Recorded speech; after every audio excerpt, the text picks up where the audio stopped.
last week I was not very happy with the second half of the lecture, where I really rushed through some basic cyber-equipment theory.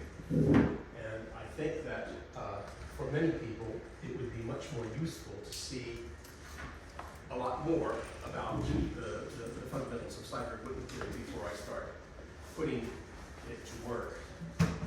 So in this lecture, the first part is we'll focus on some of the basics of cyber-equipment theory. So the general setting, first of all, I want to remind you about Dirac operators and scalar curvature. We talked at length in the last lecture about the Leschnerowitz-Weizenbach formula. But geometrically, the impact of having a spin C structure, or in a narrower way, having a spin structure in the manifold, is that for any oriented four-manifold, there is a two-sphere bundle over it, given by the sphere bundle of the rank 3 vector bundle of self-2 forms. The fibers naturally come equipped with the orientation and a metric. So you can think of those as Riemann surfaces, but that means that they're CP1, because they're topologically two spheres. And so this is a CP1 bundle you could define over any compact-oriented four-manifold.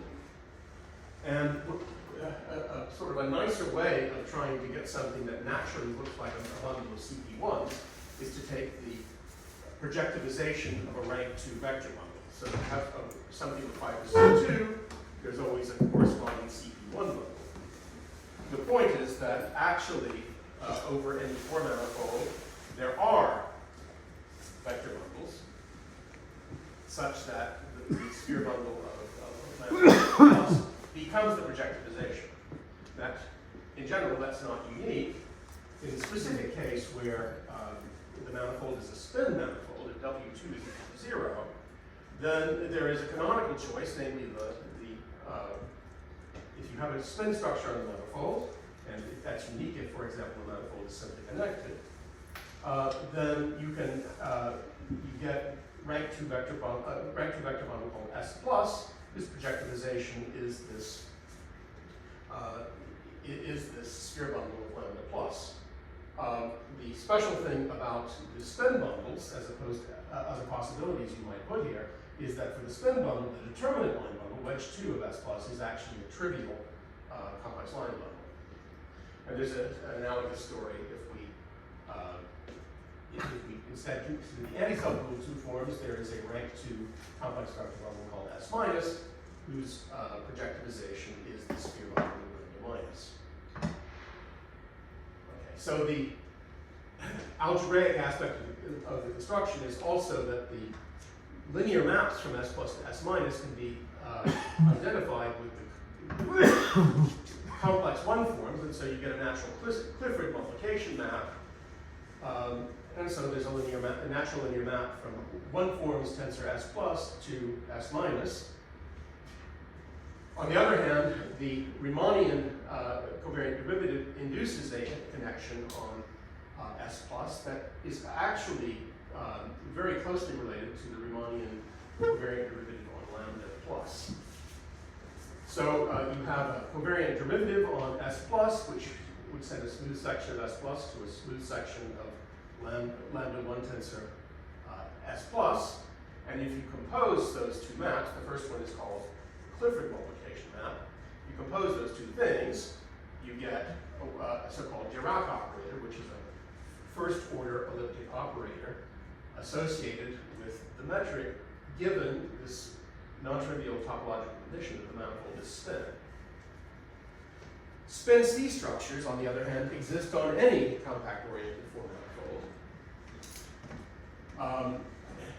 And that is that reflects the fact that one can show that the second Stiefel-Whitney class, it will be non-zero if you're not on a non-spin manifold, but that's actually in the reduction mod 2. There's a natural reduction map from the integer cohomology to the Z mod 2 cohomology. And geometrically, I emphasize that the second cohomology with integer coefficients is exactly the isomorphism classes of smooth complex line bundles. And so that's to say that there are always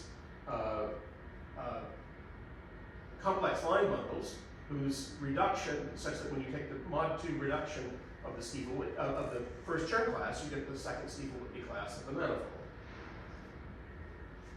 And so after one does a bit of work, one can end up showing that there are actually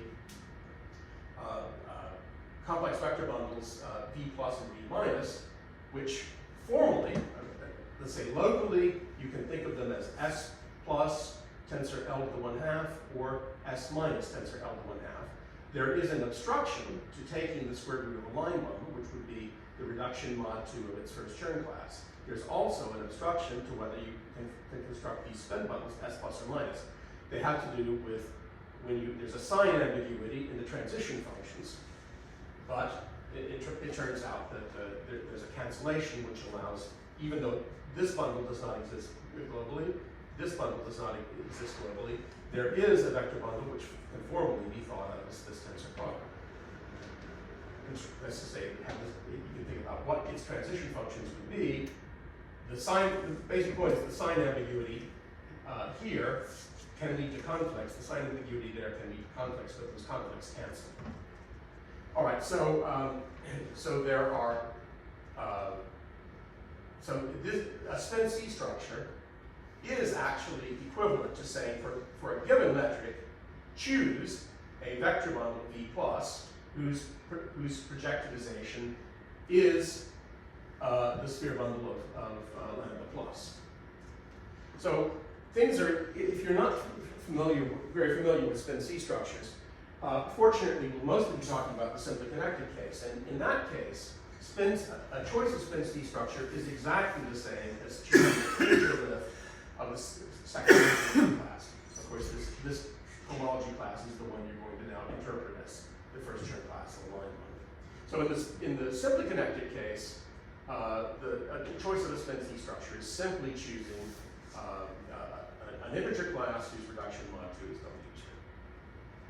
W2. In the general case, there is a related fact, though. So this holds more generally. So the second cohomology with integer coefficients always acts freely and transitively on the spin C structures. They always exist, and they are actually, if you like, so this is this group, the set of spin C structures is not actually a group. It's more like an affine space, where this would be analog of the vector space that acts on the affine space. So it is the second cohomology with integer coefficients acts freely and transitively on the spin C structures. And how does it do that? Given, if you say a spin C structure is given a choice of a V plus, then you can tensor it by a line bundle, and that line bundle has a first Chaire class. That's the name of that. Now, so when you tensor a vector bundle by a complex line bundle, it doesn't change its projectivization. Here, a point of the projectivization is a one-dimensional subspace of V plus, and so if you tensor that by E, there's a natural one correspondence between a one-dimensional subspace of V plus and a one-dimensional subspace of V plus tensor E. So this does not change the projectivization. These all have projectivization the same as the sphere bundle of lambda plus. The action on the first Chaire classes is that you're adding twice some integer cohomology class. And so as you vary this line bundle, these will sweep through all of the choices of things that have reduction mod 2 equal to W2. But the problem is that if there is two torsion in H upper 2, and that you'll see that if there is any two torsion in H log over 1, so that's some property of the fundamental group ultimately, then it could be that if you're just keeping track of the first Chaire class, then you will not see that certain spin C structures are actually different if they differ by a line bundle whose first Chaire class is 2 torsion. All right, so and here, in terms of saying this is the way the first Chaire class changes, it's important to say what is this L? It's just a determinate line bundle of this rank 2 vector bundle, so it's wedge 2 of that complex rank 2 vector bundle. All right, so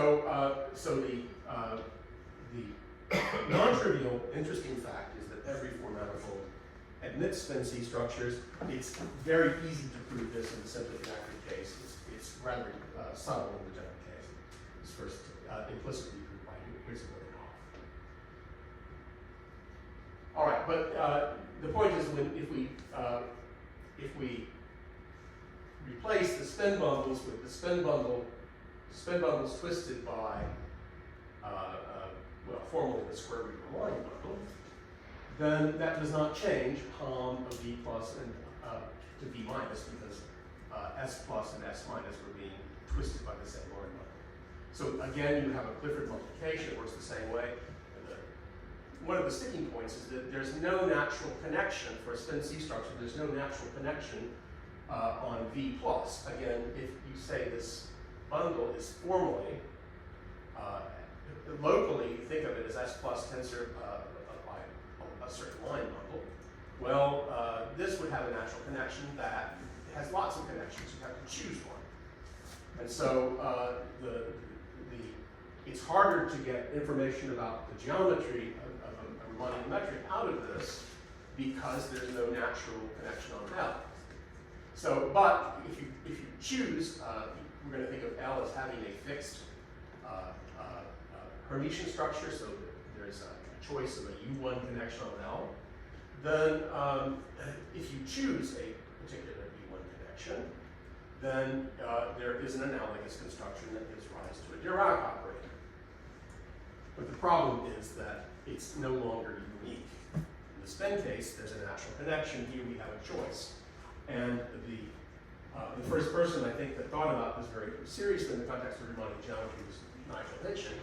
And he was not able to get very far because of the confusing point of, like, what is there any natural choice of a connection on L? All right, so we mentioned I mentioned the Chaire-Weissenbach formula before, and the analog of this now is that if you put in if you twist the spin connection with a connection on a line bundle connection, then the curvature of that line bundle arises when you look at the Weissenbach formula for a section of V plus. So there is this extra term. So here, what is this sigma phi? It is a certain quadratic function on V plus. It's roughly the symmetric product of phi with its complex conjugate. But here is a concrete model for what this map looks like. The fibers are, if you like, C2, but one model for C2 would be the quaternions. You're going to map to lambda plus the fibers R3, so that's something that looks like the imaginary quaternions, the span of ijk of quaternions. And there's an actual map to send a quaternion to Q bar, and then there's a normalizing factor, which is just a nuisance, 1 over the square root of 8. This map, so if you were to restrict it to the unit sphere in R4, it's mapping to the unit sphere in R3, or actually the sphere of radius 1 over, well, there's a square root of 8, right? But ignoring that, this on the unit 3 sphere, there's a map to the 2 sphere, which is a very nice model of the Hopf map between S3 and S2. And what you've done here is you've quadratically combed that off to get a beautiful map from C2 to R3. Well, the important thing to keep in mind for many purposes is that the norm of sigma of phi is 1 over the square root of 8 phi squared. All right, so the question before was, how can I choose a nice connection A on my line bundle? And Witten's solution is don't try to do that. Think of phi as an unknown, but also the connection A as an unknown. And don't just consider the Dirac equation that phi is killed by the Dirac operator, which is what you do with the connection of something like the applications of the Chaire formula, but put in a second nonlinear equation that the self-dual part of the curvature of the connection is I times this quadratic expression in phi. And if you wanted, I mean, this is really essentially phi symmetric tensor product with the complex conjugate of phi. All right. So this choice, so Witten did this very shrewdly, realizing that the Weizenbach formula would now take this very simple form where the extra term, so in the Leschnerowitz formula, we'd only see these quadratic terms, but there is a quartic term. If you had a solution of this pair of equations, then the extra term comes in with a positive coefficient. So yeah. What was the objective of choosing this set of equations originally? That's complicated. So Witten claimed to have a motivation from physics, which mathematicians never quite understood. On the other hand, his results initially reproduced some in a much simpler way, some results in about Donaldson theory that had been discovered by Kronheimer and Marufka. So Kronheimer and Marufka had discovered that on certain classes of four-manifolds, there were some preferred homology classes that corresponded to choosing certain spin-C structures, and that all of the information about the Donaldson invariance was contained in knowing those spin-C structures. Of course, Kronheimer and Marufka had not mentioned spin-C structures. They had simply found that there were these integer lists of the first Chern class. There were integer lists of W2, where if you had a complete list of these, that you would be able to then produce all of the Donaldson invariants. The Donaldson invariants are defined in terms of Yang-Mills theory. The connection between these two theories is, for mathematicians, still completely obscure. And so Witten had a physics argument that he claimed that these equations would contain the same information as Donaldson theory. There are mathematicians who have tried to prove that directly. So it's almost an experimental fact for a large class of four-manifolds that we're going to define some invariants of four-manifolds, which turn out, they're defined in a very simple way compared to Donaldson theory, but experimentally they contain the same amount of information as the Donaldson invariants. Yeah, I wish there were a better answer than that. But in particular,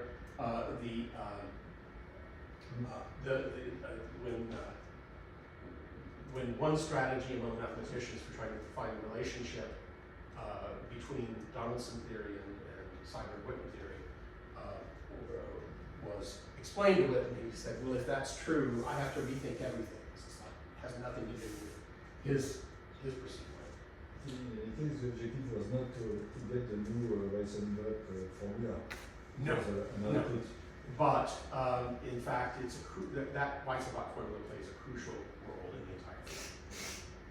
Okay, so it's important. So this is not the complicated gauge theory that you need to understand solutions of the self-Yang-Mills equations. Nonetheless, there's still a so-called gauge group that is acting, and it's because if you look at the smooth maps from your four-manifold to the circle, these naturally act on solutions. And the point is that a circle value function can be thought of as an automorphism of a line bundle. If you have an automorphism of a line bundle, you can pull back the connection, and you can pull back a section of the spinner's tensor, the square root of that line bundle.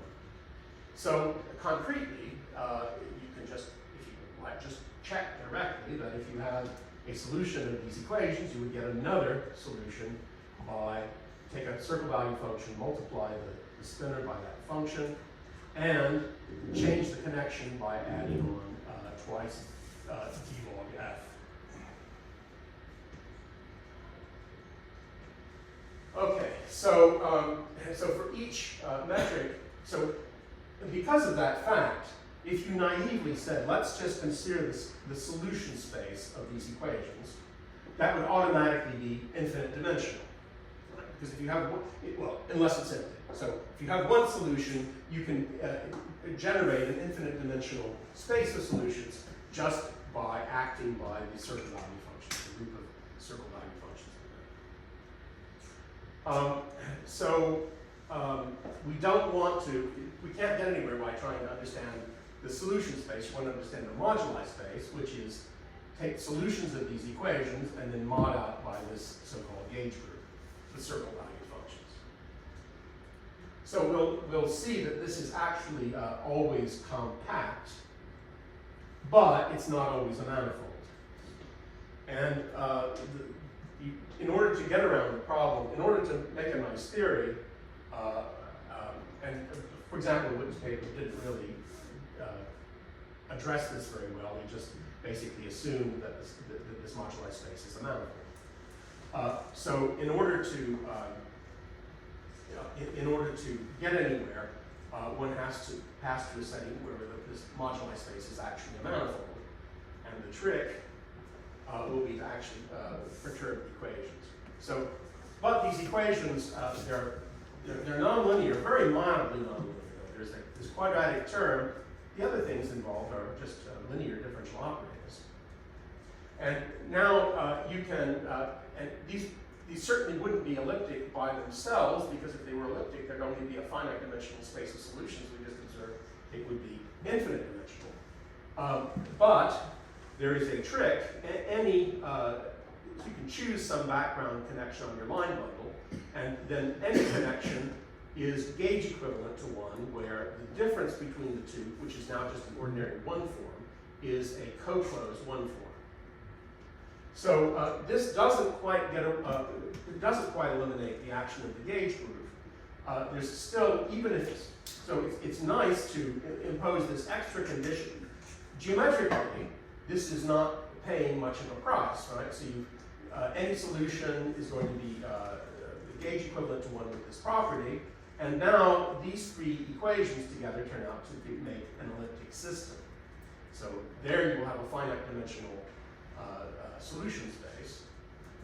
But the surviving gauge freedom is that you can still act by the group of harmonic maps from M to S1. So a harmonic map here, of course, that's something you can find given given a pair of Riemannian manifolds. There's a notion of a harmonic map.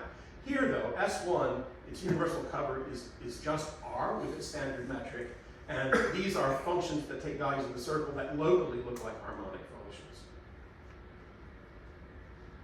Okay, so if M is simply connected, then so any such map would be homotopic to, I mean, it would introduce, the map on the fundamental group here would be trivial, and then this would actually be exponential of an ordinary harmonic function. It had to be constant.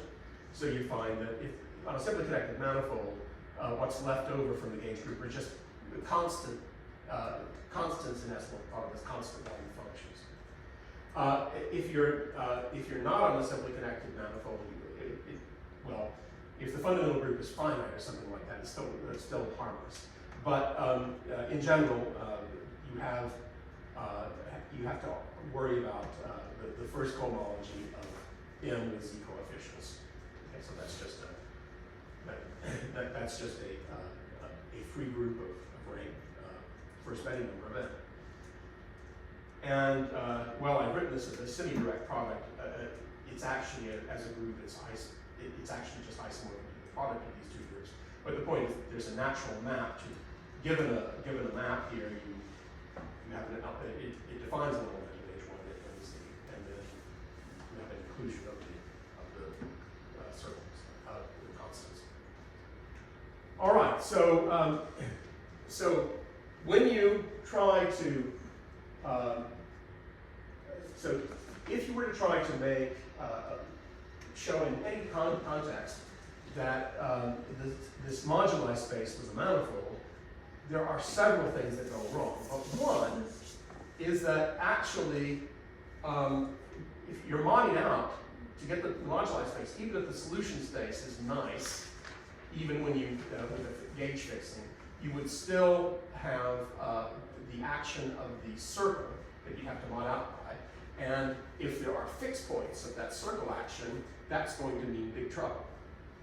So what are the things that are fixed by this action of just multiply a solution by a circle? If phi is identically zero, then multiplying by a scalar on phi will have no, it won't change phi at all. It doesn't change the connection. So these are fixed points of that circle action. And solutions of this form are called reducible solutions. So that's one of the things you'd like to avoid. But in fact, you get much more by the following trick. So one wants to study the so-called perturbed Seiberg-Witten equations. You choose some smooth section of lambda plus, some self-dual, some self-dual two-form. And then you can change the equation just by adding this eta here. So if I were to put eta equal to 0, this is equivalent to what I call the Seiberg-Witten equations before. If eta is non-zero, of course, this is a different pair of equations. So when eta is 0, we're looking at the usual Seiberg-Witten equations. But if we consider this generalization, we have a perturbed moduli space. You can look at solutions of these perturbed Seiberg-Witten equations modulo the same gauge group. There are no reducible solutions with phi identically 0 if the harmonic part of this two-form is different from, so my notation here is if you take the first Chern class of L, it has a harmonic representative. You can take the self-dual part of that and multiply it by 2 pi. So the condition that's imposed that will guarantee there can't be reducible solutions is to take an eta whose harmonic part is different from this very special value. So here I've drawn a picture of the second cohomology of the manifold. It's just some vector space. It has a decomposition into subspaces of self-dual and anti-self-dual harmonic forms. The first Chern class, with, let's say, over R, is just some point in this vector space, and it has a projection into the self-dual part.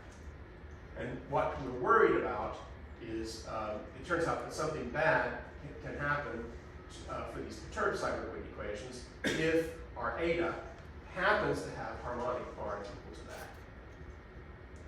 All right, so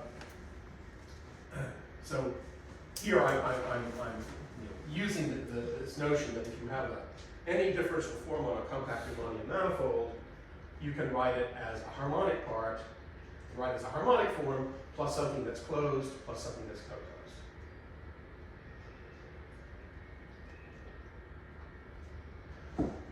So now one has, so these equations, if you put in the gauge fixing condition too,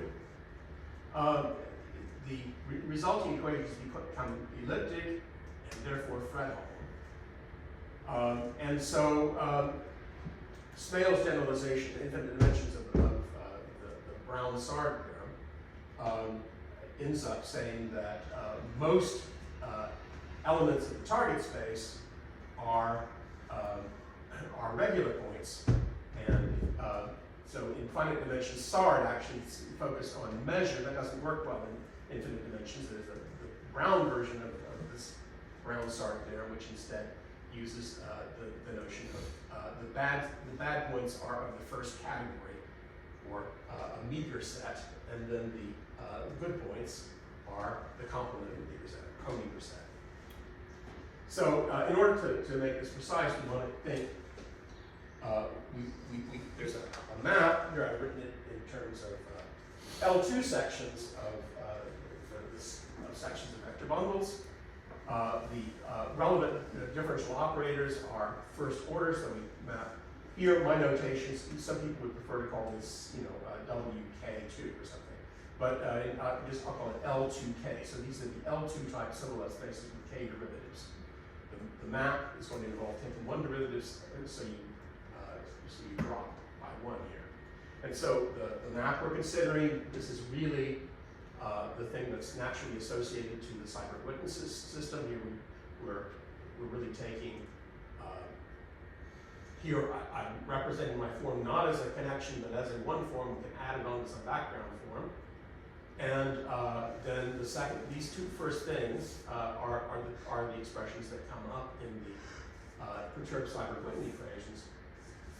And then we'd be asking for eta is the image here. And then the last thing is this gauge fixing condition that our connection is closed. So the linearization of this map is actually elliptic and hence Fredholm. And the statement is that 0, so here we're going to impose 0 and 0 in the last slots, but allow this thing to be non-zero. And it's pretty easy to show that for most phi's, 0, phi 0 is a regular value. The reason is that the first and last things are just completely linear operators. They have only finite co-kernel, and with a little bit of work you find that for most phi's. The linearization is surjective. So the statement, of course, when I say that this is a regular value, if you take any pre-image of 0, phi 0, the claim is that the linearization of the derivative of the map is surjective at any pre-image. And then the Smales argument are saying that that's true for most phi's. And then, so for any such phi, the pre-image is a manifold. And now, if you calculate it using the index theorem, you find that the dimension is C1 squared L minus 2 pi plus 3 tau of M divided by 4 plus 1. Where does that plus 1 come from? I did something sneaky here. I modded out in the last slot, these are functions, right? I don't want the constants in there because D star A is automatically perpendicular to the constants. We would never get surjectivity if we hadn't modded out by the constants. And so if I hadn't modded out by R and I had just taken the index of the linearization of the map, I would have C1 squared tau minus 2 pi plus 3 tau divided by 4. And that, so I won't go through the computation, but it's not anything hard. All right, so if we assume also that we've excluded things where the harmonic part of phi is, which we demanded that to be different from this special value 2 pi plus C1 of L plus, the harmonic part of 2 pi C1, then S1 automatically acts freely, and now the moduli space will actually be a manifold, and its dimension was the previous expression minus 1. The extra dimension was eaten up by the S1 edge. All right, so the moduli space of solutions of this perturbed cyber-Whitney equation is always compact, and this is one of the consequences of the Weizenbach formula. So here we have our set of equations that we want to study. So the last condition was getting away from some of the geometry by asking that relative to some background connection, the difference between A and some background connection is co-closed. We can arrange by applying the gauge group, but there's another thing we can do. Remember, the gauge group also involved harmonic maps to the circle, so that allows you to mod out by harmonic one forms with integer periods, and that actually means that you can choose A minus A naught. You have the harmonic part in some box, so you automatically have a bound on the harmonic piece of this. Now you start thinking, well, this says something about D of A, this is about D star of A, I have control of the harmonic part. Well, I have a bound. You can then deduce a bound on A in L2, 1. All right, so the thing that the nonlinearity looks like it would mess everything up. Our Weizenbach formula takes this form where we have this extra nuisance term involving the inner product between eta and sigma phi. But just by using, you can deal with this by Cauchy-Schwarz, and you find that you get a natural inequality for any solution. Phi squared would be less than a constant you can determine. It's actually geometric. It's the maximum value of 2 square root of 2 times absolute value of eta, norm of eta, minus the scalar curvature. All right, so this is some function. You given eta, you can read off. There's this natural function, take its maximum. If this is not, if that maximum is negative, then it's solutions.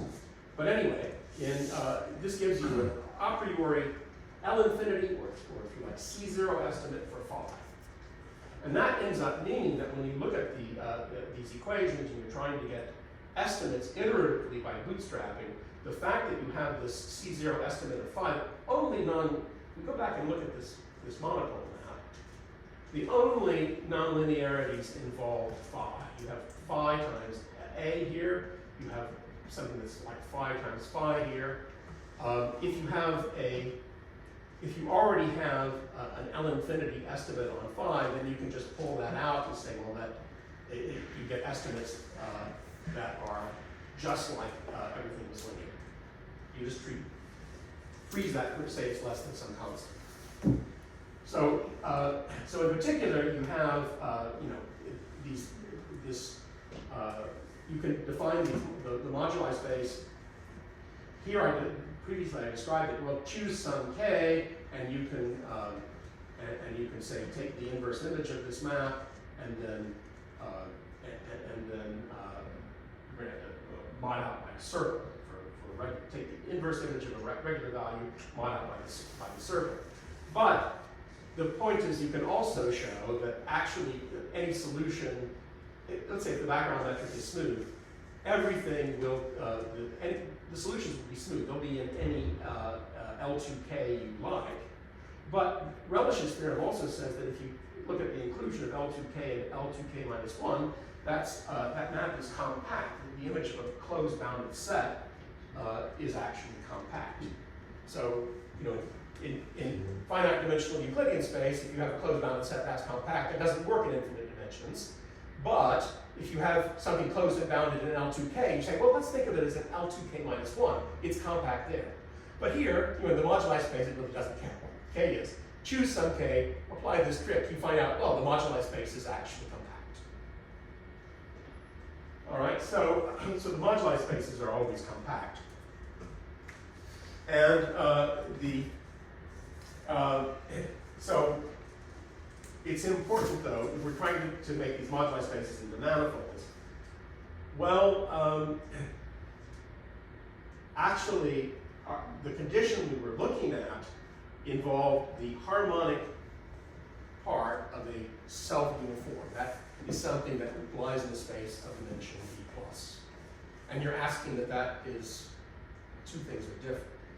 If B plus of the manifold is 0, you're completely sunk. You can't apply this trick because when you take the harmonic part of anything, it's 0.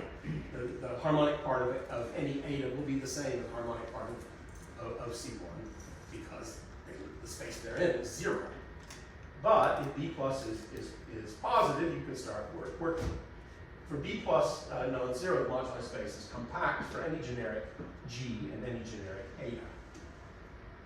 But the trick that we use to avoid reducibles will not work if B plus is 0. Okay, so these would be two elements of a zero-dimensional space. They have to be the same. But, so you can do something in cyber theory when B plus is 1, and I'll come back to that a little bit later. But the theory is much, much easier if B plus of the manifold is at least 2. And of course, as you would expect, just take random examples, B plus tends to be large. All right, so if B plus is at least 2, the moduli space is for 2 different metrics and 2 different, so take a metric and a regular eta, take another metric and a regular eta for it. Those are actually co-borders. You can actually find co-borders between those 2. And so here we've already arrived at the fact that these moduli spaces are finite dimensional manifolds of this expected dimension. By the way, if you run through spin-C structures, you could have a situation where this number was negative. What does it mean to say you have a manifold of a negative dimension? It means that it's empty. So basically any statement you make about the empty set is true, right? So whenever the dimension is something negative, that is just a very strange way of saying this moduli space for generic data is actually empty. But if this number is greater than or equal to 0, we expect this to be a non-distributive manifold, not necessarily connected. Now, the simplest case of this formula is if C1 squared of L is 2 pi plus 3 tau. In that case, this dimension of the moduli space would be 0. And this is the simplest case. But we already saw when that happens, if you take an almost complex structure in your manifold, it determines a spin-C structure. And this C1 of L, it would just be the anti-canonical line bundle of almost complex structure. C1 squared of it would be 2 pi plus 3 tau. Remember that this is also the first Bloch number of lambda plus. That's the source of the proof. All right, so if you have any almost complex structure on your manifold M, you can take L to be its anti-canonical line bundle, or like the conjugate of its canonical line bundle. And now these bundles, B plus and B minus, I've been talking about, are very concrete objects. So V minus is the bundle of 0, 1 forms, and V plus is the sum of the 2 things where 0, comma, something where it's even, 0 and 2. So this is a part of a pattern, higher dimensions. If you have an almost complex structure, it determines a spin-C structure, and the corresponding bundles would be sums of 0, even, and 0, odd. All right, so then you can formally write these. This is actually, you could go back and say, well, what is the spin bundle on an almost complex manifold? It's really this V plus twisted by L to the minus 1/2. And so that gives a rather concrete interpretation of what the spin bundles are. So in order to implement this in a really, really canonical way, typically given an almost complex structure, given a metric, you can always perturb J so that your given metric is J invariant. And then this can be really given very literal sense. In general, though, of course, the isomorphism type of this bundle is independent of G anyway. All right,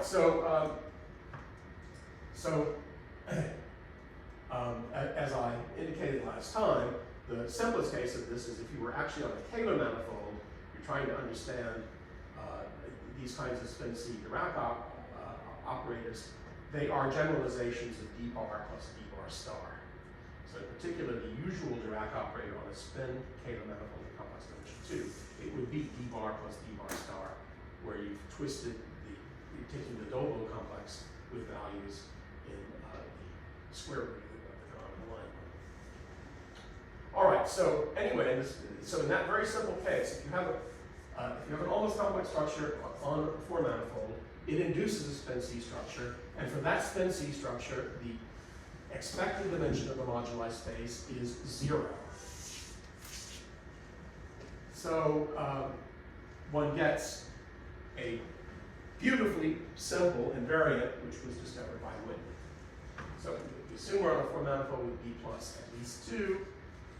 suppose we have a spin C structure where C1 squared is 2 chi plus 3 tau. Then for any metric G and the generic eta, we would find that the dimension of the perturbed moduli space was 0. And then the invariant is count the number of points in this moduli space, mod 2. Right? So this moduli space generically is it's a zero-dimensional manifold. That's just a collection of points. How many points are there? Mod 2. Now there's a more sophisticated thing one can do. You can try to orient the points. So if you work hard, you can actually give the moduli space an orientation. You can count the points with multiplicities and get an integer invariant. This is for this lecture. These lectures, I just want to consider this Z mod 2 value invariant. All right. So the point is that this count. The crucial thing is that this count is independent of the choice of G and eta, as long as eta is regular. And the reason is that you can, if you take two good choices of G and eta, you can join them by a smooth curve in the space of G's and etas, which is transverse to the monopole map. So this is, what that means, if you think of it as an embedded curve, rather than asking at every point along the curve, rather than asking that the derivative of this monopole map is surjective, just ask that it be surjective modulo the tangent to the curve. All right, so here's a picture. Imagine that we have a family of metrics and self-dual 2 forms on the, and here I haven't, this is strictly speaking sitting in the space of metrics and self-dual 2 forms. But just think, here's what that curve looks like. And now over each point, we have a moduli space.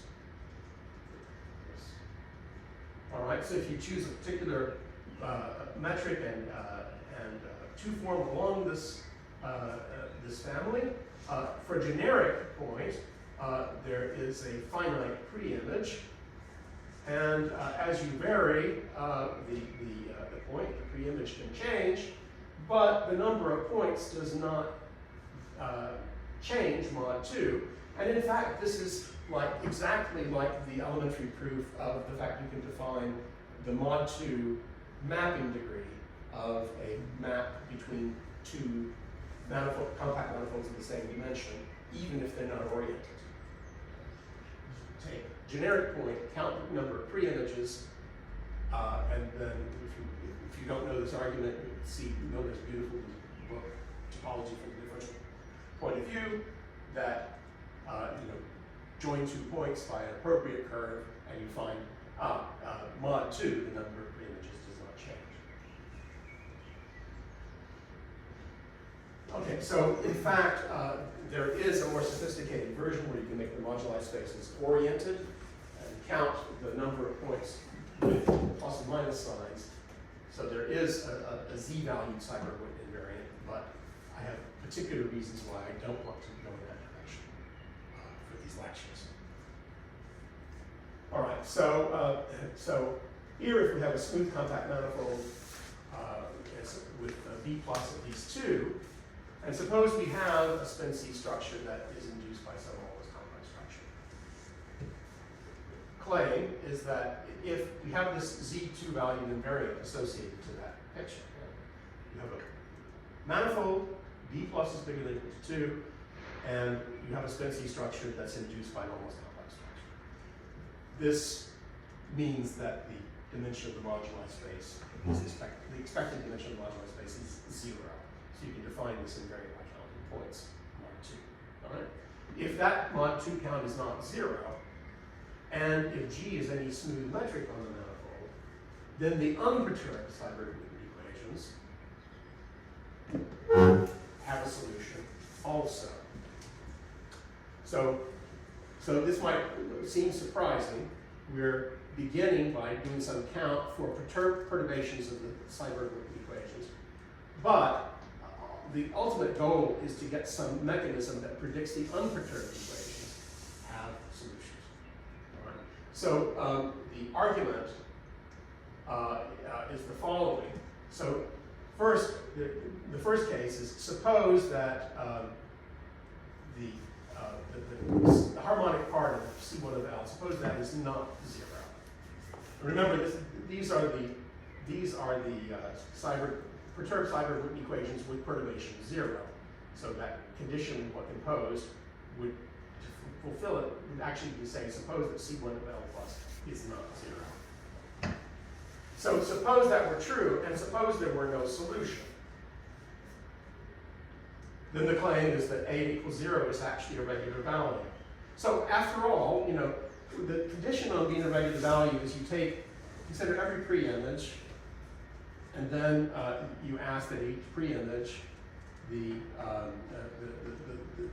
linearization is maximal. So if there are no solutions, that's automatically fulfilled. So if there are no solutions of the perturbed Seiberg equations, you find that 0, 0, 0, 0 would be a regular value for this monopole map. But then counting those solutions, you find this invariant is 0. This mod 2 invariant would be 0. But then we assume that it's non-zero, so we have a contradiction.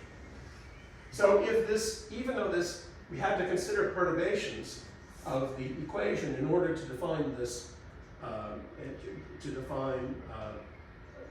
this invariant, it is a mechanism for showing the original unperturbed equations have solutions. I mentioned the analogy between mapping degree between compact manifolds of the same dimension. The analogous classical theorem is if you have two compact manifolds of the same dimension, and you have a map of non-zero mapping degree, it has to be surjective. Take any point, it has to be an image. If it weren't, its inverse image would be empty, but that would make it a regular point, and the count would be, the mapping degree, mod 2, would be 0, right? So this is just really basically the same argument. Now, in order to make this sense, so remember we excluded etas with harmonic part equal to this bad value. That was to as a way of avoiding these nuisance solutions, which are the so-called reducible solutions. However, when I say I have a solution to this, I didn't say it can't be a reducible solution. So if C1 plus is 0, there certainly is, you can write down reducible solutions. Take phi to be identically 0, and now choose your connection A so that its curvature 2 form is the harmonic representative of its cohomology class. But under this condition, that would say that it would be an anti-self-dual form. It would have F plus identically 0, and then this would be 0 equals 0. You have a solution of the equation. It's a reducible solution, but the point is that, so here when we get, it's actually useful in the context. Now, we've kind of been trying to avoid reducible solutions, but to make this true, you have to allow for reducible solutions. Reducible solutions are usually not directly so useful, but the irreducible ones are the ones you're usually interested in. This proposition will also be true if you initiate count with orientation. Yes. So if you were the same argument certainly works if you go through the extra technology to orient the moduli space, and you could use this z-value Seiberg invariant, and of course it might be that is some even integer, and then if you went back to this invariant it would be 0, but you would actually still, so the key thing is you're counting points in the moduli space. Before it was just without worrying about orientation. If you orient the moduli space, and that can be done in a consistent way, then you get a z-value invariant, and this is the analogous result. Thanks. All right, so I now want to introduce a very important, simple concept. If we have a smooth compact four-manifold with B plus at least 2, and we have a spin C structure on it that's induced by some almost complex structure, then if if this z mod 2 value invariant is non-zero, then we'll say that the corresponding first Chern class of the spin C structure, and in this case, that's just the first Chern class of M with respect to this almost complex structure, that is the tangent bundle into a complex structure bundle. It has a first Chern class. But here I want to emphasize, I want to really look at its image in real cohomology. That does define, that's really amounts to looking at H2 of M. The first Chern class is an element of H2 of M Z. If you pass to real cohomology, you're throwing away the torsion. And for my purposes, I want to actually throw away the torsion. Okay? So the image of the first Chern class thought of as in H2 of M Z mod torsion. That's the part you could, for example, detect in your own cohomology. Then we'll say that cohomology class is a basic class of M. All right, so a basic class is an element of the second cohomology mod torsion. So in the free part of the second cohomology, the part that looks like a lattice in the Durand cohomology, happens to be an integer lift of the second Stephen-Bruni class. But anyway, that cohomology class, we just want to record, if we have a spin C structure where this invariant is non-zero, we like circle its first Chern class in the cohomology, say this is something interesting. Okay? And the word for that is it's said to be a basic class. Okay, so so Witten made the important assertion, really kind of almost without proof, that if you have a smooth complex surface with B1 even, and you can put it that way, and with B plus greater than or equal to 3. So why am I assuming B1 is even? This is a necessary condition to have a Kähler metric. It turns out it's also a sufficient condition. And that goes back to the criteria. If you're allowed to deform the complex structure, B1 even will give rise to a Kähler metric on the manifold. Here I'm assuming that B plus, why am I assuming it's greater than or equal to 3 rather than it's greater than or equal to 2? Well, I could have said greater than or equal to 2, but there's a silly point. If you have an almost complex structure on a manifold, the so-called Todd genus, this is the index of d bar plus d bar star. This number must be an integer. It's 1 minus b1 plus b plus divided by 2. It's also Euler characteristic plus the signature divided by 4. That has to be an integer, but that says that this thing on top has to be even. And when you read off, it turns out if there's an almost complex structure on the manifold, then the first Betty number, in convention 4, the first Betty number and B plus are always different mod 2. They have opposite parity. All right, so if B1 is even, well, B plus has to be odd. So to be honest, I could have just left it at B plus is greater than equal to 2, but you would never see 2. Okay, there's actually a nice formula. This is 1 plus twice the geometric genus of that complex surface. All right, so then under these circumstances, the first Chern class of the complex surface is a basic class. There are different ways of proving this, but basically the idea is choose, if you choose a Kähler metric, then there is a very specific perturbation you can write down where for which you can write down a solution of the Seiberg equations and then use the Weizenbach formula to prove it. That's the only one. So the easiest case is if your Kähler metric had negative constant scalar curvature, then I won't go through the details of how to write down, but it's very, very concrete. All right. Taubes generalized this. So if you've been saying that actually these are complex surfaces of Kähler type, and B1 is even, then these admit Kähler metrics, and in particular the Kähler form is a non-degenerate 2 form on the manifold. So these are actually things that admit symplectic structures.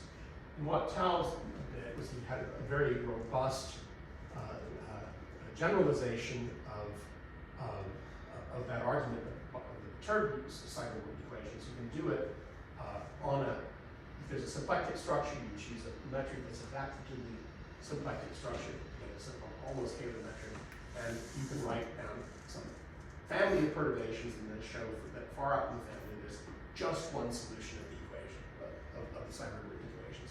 And so the count would be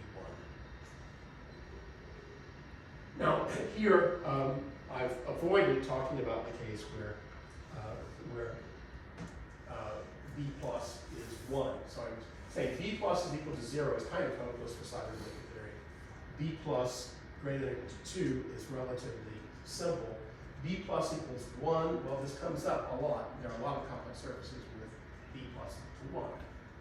And they're very interesting complex surfaces. So you'd like to have some version of the theory in this case. The theory becomes much more delicate, although many of the ideas, previous ideas, work. So the problem is that here we impose this condition, look at perturbations whose harmonic parts are not 2 pi C1 plus, and this is an element of the self-dual harmonic 2 forms. Well, if B plus equals to 1, this is a one-dimensional space. This looks like a copy of R. We're saying we don't want eta when we take our harmonic part. We want to avoid a certain point in that line. And that means there are two connected components, things where the harmonic part of eta is on one side of this preferred value, and then on the other side. And so you get two different connected components in space of perturbations, of self-dual 2 forms. And you can imitate the previous constructions, but in terms of now saying, well, two different choices are homotopic, the moduli spaces will be coordinate. That only works if they're on the same side. And so, so if you have a particular metric, you get a particular, here I'm looking at the case where B plus is 1. In this case, the natural quadratic form on the cohomology, the intersection form, has one positive direction and a bunch of negative directions. So this looks like Minkowski space, right? So there's one time-like direction, and the point is, you might say, well, already, if you're looking at non-zero points in non-zero time-like vectors in Minkowski space, they're either in the future cone or in the past cone. If that analogy confuses you, you're just say, look, here's the picture, right? You've got this space which has Lorentz, with a Lorentz type inner product. Now, if you choose a particular metric, we're saying we're going to have, for that particular metric, there's a projection of the first Chern class into the harmonic forms, and then for everything that projects on this side, you have a good invariant. Everything that projects on that side, you have a good invariant. But now you maybe want to change the metric. And the problem is this decomposition depends on the metric. So, in fact, it turns out to be, there's a nice period map that goes from metrics to choosing, in this case, it would be a one-dimensional subspace, one-dimensional positive subspace of the second cohomology.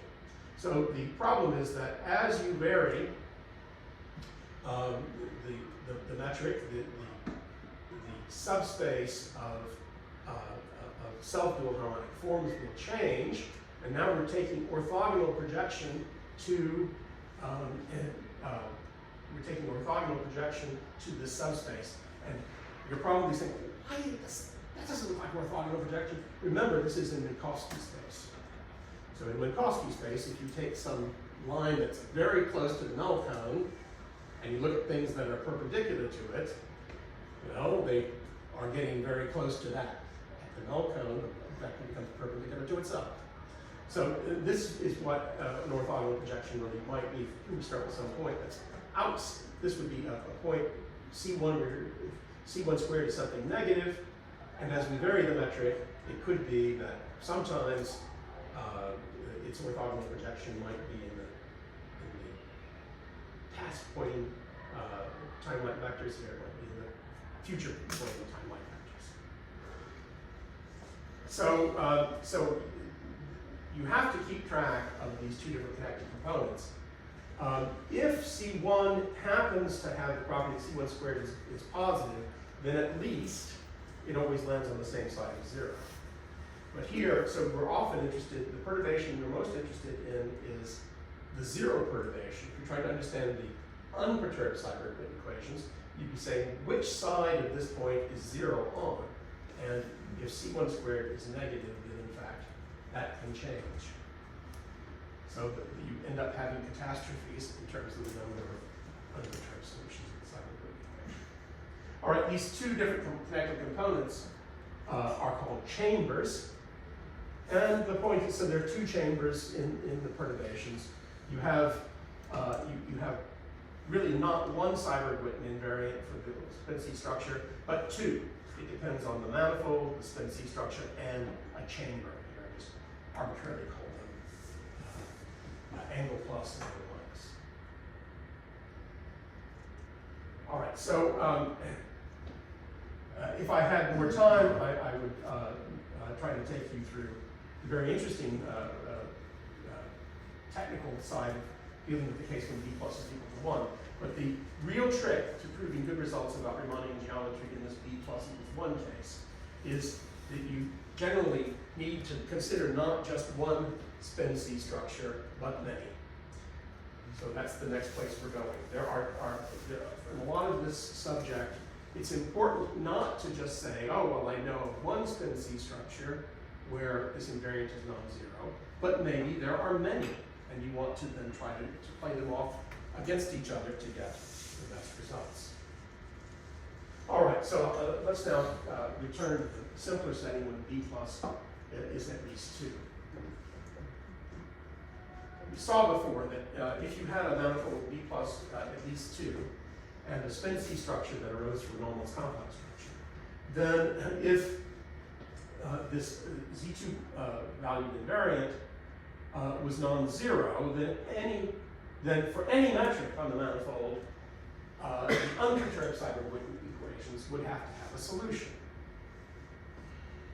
So here, there's a simple, useful definition. Suppose you have a smooth compact manifold with b plus greater than or equal to 2.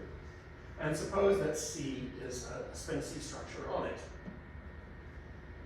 With the property, like in the previous example, suppose, for reasons we don't know maybe, that there is a solution of the unperturbed Seiberg-Witten equations for every metric on the manifold.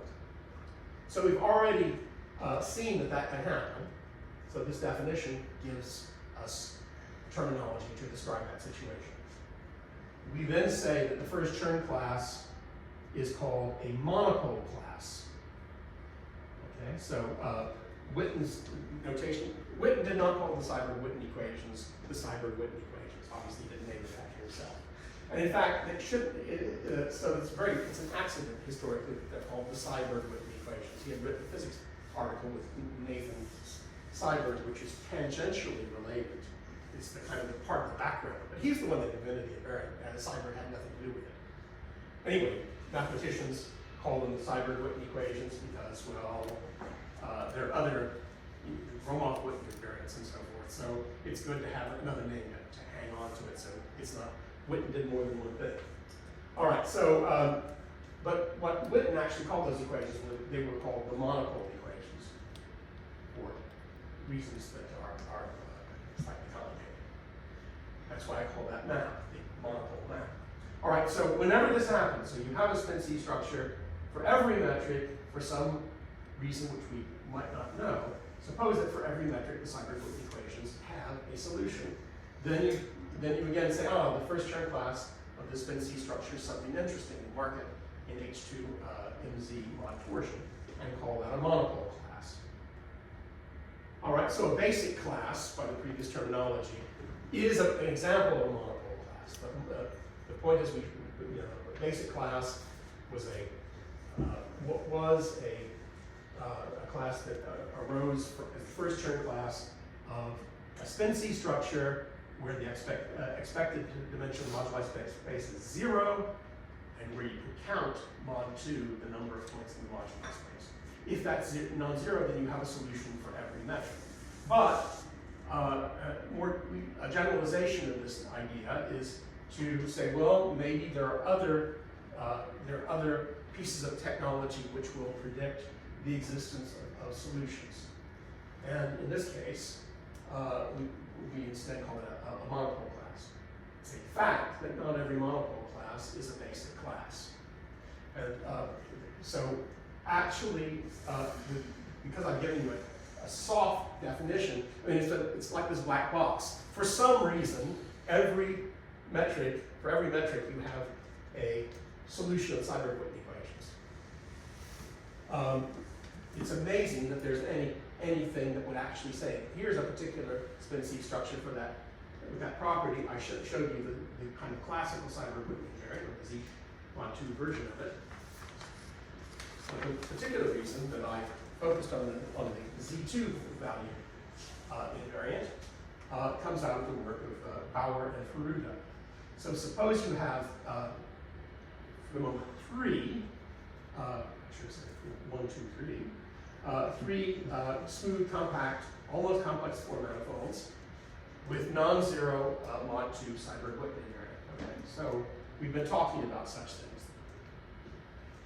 But suppose also that they have first many number 0, and that B plus for each of them is 3 mod 4. Okay, so it's not allowed to be 1, it's not allowed to be 5, it's 3, 7, and so forth. Then, on the connected sum of, you're identical with 3 manifolds, 3 such manifolds. You take the connected sum of the 3. In the second cohomology, Meyer-Torres says it's a sum of the second cohomologies of these 3 things. And now you could look at C1 of x1 plus C1 of x2, C1 of x3. The claim is that that's a monopole class. There is a different mechanism in this case. It's much more complicated to define. So, this is an invariant of the moduli space in the end. But that's not the way this is, they sort of explicitly avoided doing it that way. I mentioned this monopole map. It is a map of known index between 2 Hilbert spaces. And by finite dimensional approximation, they think of it as being approximated by maps between finite dimensional vector spaces where the difference of degree is something. And now by adding a point of infinity to those, you get maps between spheres which are equivariant. You end up defining an element of cohomotopy, of equivariant cohomotopy, where the equivariance is such an S1 action. And it turns out for these gadgets, you can prove that invariant is non-zero, and that implies that you must have solutions. Here I did it in the case when you have 2 summands. The curious thing is that, well, there's a version of this for 4 summands, but there's an extra condition. The sum of the B pluses has to also have the right value of mod 8. But and then it turns out that it fails if you have a connected sum of more than, for 5 manifolds, there's no such thing. Now the interesting thing about this is that one of the points about Donaldson theory, and it's echoed in this theory of the classical Seiberg invariant. For a manifold like this, well, first of all, the expected dimension is positive rather than 0. But this is a manifold which does not have you can prove that this does not have an almost complex structure for which this invariant was non-zero. So the fact that so it turns out Seiberg-Whitney theory will tell you things about the geometry of Riemann metrics on this kind of manifold, even though it's a connected sum. And it's a mystery in general about smooth four-dimensional topology. If you take a connected sum of many copies of such manifolds with the same orientation, do things ever simplify? That's taking enough some ends. That's a completely open question. But I will eventually be able to tell you some interesting theorems about these kinds of manifolds, which definitely are quite different from complex surfaces. All right, so the last theorem, which in this generality, this is an easy observation which generalizes an observation of width, but I think the first place you'll find this is quite famous. If you have a smooth compact manifold with B plus at least 2, the collection of its monopole classes is necessarily finite. And that comes down to basically saying there is some compact set in the cohomology that contains them all. And you arrive at that in a slightly tricky argument, but I'll show you the basis of it later on in this lecture. So, high time for an intermission. Thank you for your patience.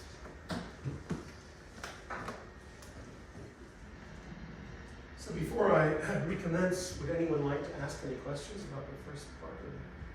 Is there any result of the existence for a generic perturbation? Pardon me? There was this proposition that there is always exists a solution with the perturbation is 0, the invariant is not 0. Can you say something about generic perturbation? Well, in particular, yes. So that same argument would end up saying that as long as you're, so there's this sort of bad value of eta where you would get reducible solutions. As long as you're away from that value, then these arguments would not only tell you that the unperturbed equations have a solution, but yeah, for any perturbation, you have to have a solution. And it's the same kind of argument. So if you like the mapping degree analogy, if you have a preferred base point on your manifold, it might be very interesting to say, yeah, the inverse image of that point has to be non-empty if the mapping degree is non-zero. But that would work not just for that particular base point, but for any point. Yeah. So this is a useful point. There are contexts in which the very specific kinds of perturbations of the cyclical equations are used. In particular, in Tao's on pseudo curves, there are a very specific class of perturbations one studies, and it's important that there have to be solutions for all such perturbations. Any other questions? All right, so in the first part of the lecture, we talked about the unperturbed Seiberg-Witten equations, and the point was that it's extremely, the unperturbed equations turn out to be more useful for studying many problems in Riemannian geometry than the perturbed equations. So one studies perturbations in order to be able to define an invariant, but for applications to the Riemannian geometry, one is usually interested in the unperturbed equations. So as I mentioned before, the Weizenbach formula, which constrains the solution of the unperturbed equations, has this delightfully simple form. It looks like the Weizenbach formula plus this coordinate term. I've already told you about how compactness goes for the perturbed equations, and in particular, this is the simpler proof. It works the same way for the perturbed ones. It's just that this bound actually has already a geometric meaning because it's telling you something about the negative part of the scalar curvature. Here, S minus means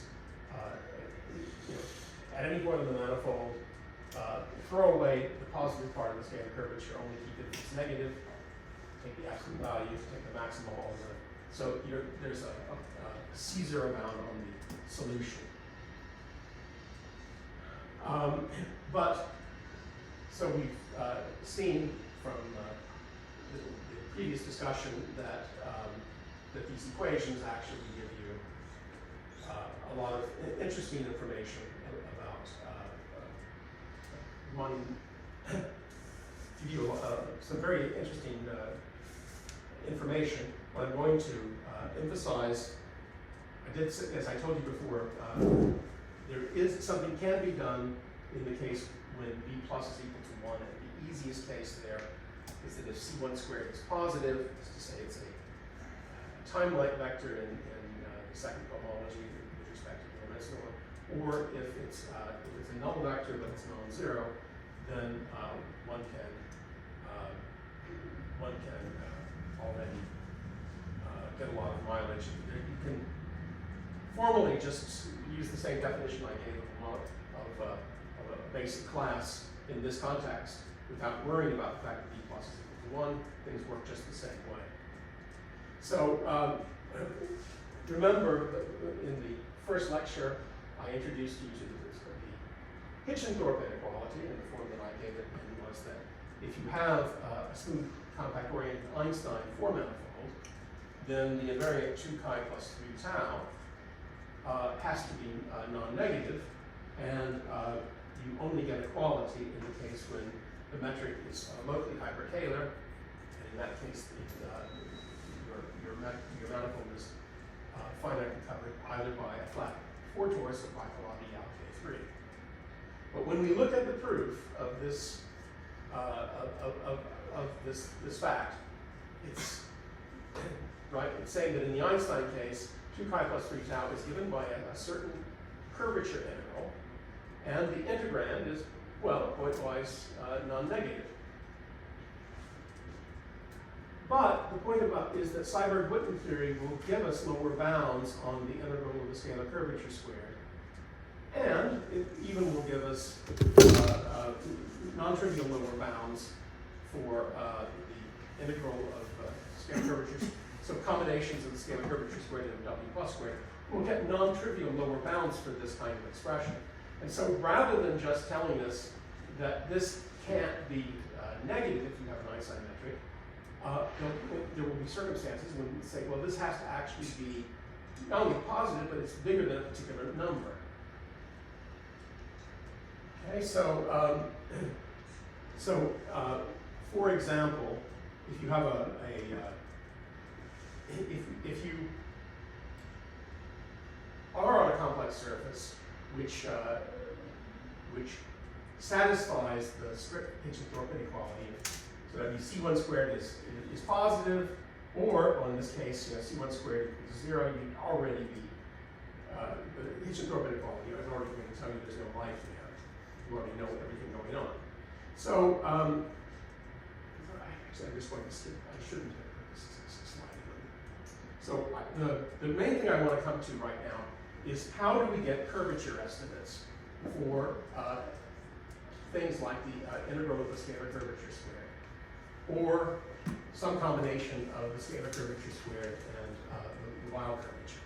So at the end of the last meeting, I explained to you that Seiberg-Witten theory actually, when you're in a situation when you can predict that there is a solution of the Seiberg-Witten equations, then you get non-trivial lower bounds of this kind.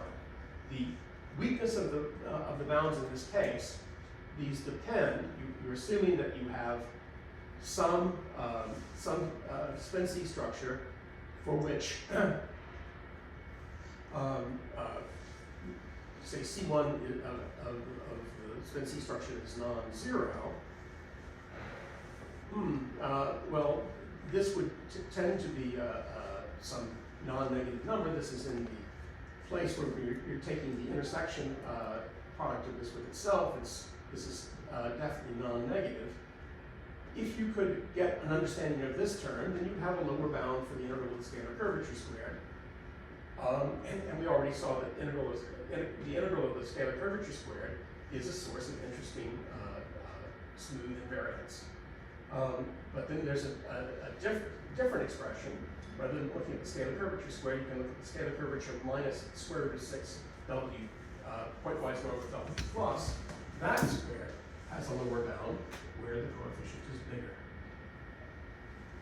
Okay, so we've seen this picture before, but it takes a while.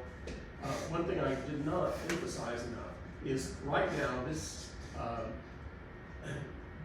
this gadget C1L plus, which is you take C1 of L, put it in the harmonic two forms. Now project to its self-dual part. So this second cohomology is isomorphic to the harmonic self-dual two forms. This class is still dependent on the metric, because it's only when you know the metric that you get this subspace of self-dual harmonic forms. So I briefly showed you the proof of these estimates last time, and what I'm going to do in this lecture is show you how to actually get something that's less metric dependent, so that you get some statement about all Riemannian geometries on the four-manifold. But in order to do that, we have to account for how does this expression change as we change the metric. So the first estimate follows directly from this Weizenbach formula, and it's just you integrate the Weizenbach formula, and now forget for the moment this term. Of course, it's interesting that if you have a quality at this stage, that can only happen if phi is parallel with respect to this connection. Now you apply the Cauchy-Schwarz inequality, and you eventually find that the integral of the scalar curvature squared is bigger than or equal to the integral of phi to the fourth. But the point is that this expression is actually up to a factor. This is the same as saying the self-dual part of the curvature of the connection of the line bundle, taking the L2 norm squared of the self-dual part of its curvature, and then there's a factor of 8. But this is exactly, so since FA plus harmonic part represents 2 pi C1 plus, this gives you a lower bound of this in terms of C1 plus. Now, equality will happen, in fact, in this case, exactly if phi is parallel, you figure out that sigma of phi is parallel, you get a parallel self-dual 2 form, and from that it follows that G is a Taylor metric. You use the Cauchy-Schwarz inequality, the scalar curvature has to be constant, has to be negative. You find that you get just one solution in this case if you have a Taylor manifold with negative constant scalar curvature. That's a prototype of the proof that there would be only one solution. So if we were to count log 2, we would conclude that our counter solutions would be non-zero log 2. So here we've used the fact that in order for the argument to work exactly this way, one imposes the condition that the scalar curvature of the Taylor metric is constant and negative. But in fact, there's a slight variation of the proof that works quite well if you just assume that the integral of the scalar curvature is negative, and that happens for. What do you mean by a more robust version? What do you mean by a more robust version? In this argument, so here we've been using the unperturbed Seiberg-Witten equations, right? So if you instead put in just the right perturbation, then, and so if you're, for example, the scalar curvature is everywhere negative, the sort of eta that you would like to choose would be something like 1 plus the scalar curvature with a minus sign times the Taylor formula. That's the correct formula. So there's a very specific choice of the perturbation where you can repeat this argument, and you would again at the end conclude that well, with respect that your Seiberg-Witten spinner is actually parallel for a certain dimension. That's the idea. so there are many complex surfaces where you can get this argument that the mod 2 Seibert-Wittmann invariant is exactly is one mod 2, and in fact there is a version of the Seibert-Wittmann invariant which is z value, but boy, we didn't try to build up machinery to do that. But you would still find that integer value invariant would be 1 in these cases, plus or minus 1. So this second estimate is more subtle, and it's related to the fact that the Dirac equation is essentially, if you give everything the right weights, conformally invariant. The Seibert-Wittmann equations are not invariant. So if you rewrite, if you consider a new metric f minus 2 times g, and you look at the unperturbed Seibert-Wittmann equations for that metric, it turns out to be equivalent with respect to the old metric of, these are not quite the unperturbed Seibert-Wittmann equations anymore. You've multiplied this side by some positive function f. And so if for every metric in the conformal class you have a solution of Seibert-Wittmann, and that would be certainly true if you're looking at a monopole class, then in fact you would find, for your fixed metric, no matter which f you choose, you have a solution like this. So the corresponding Weizenbach formula almost the same as before, but there is this f gets thrown in. And if you multiply this by phi and integrate,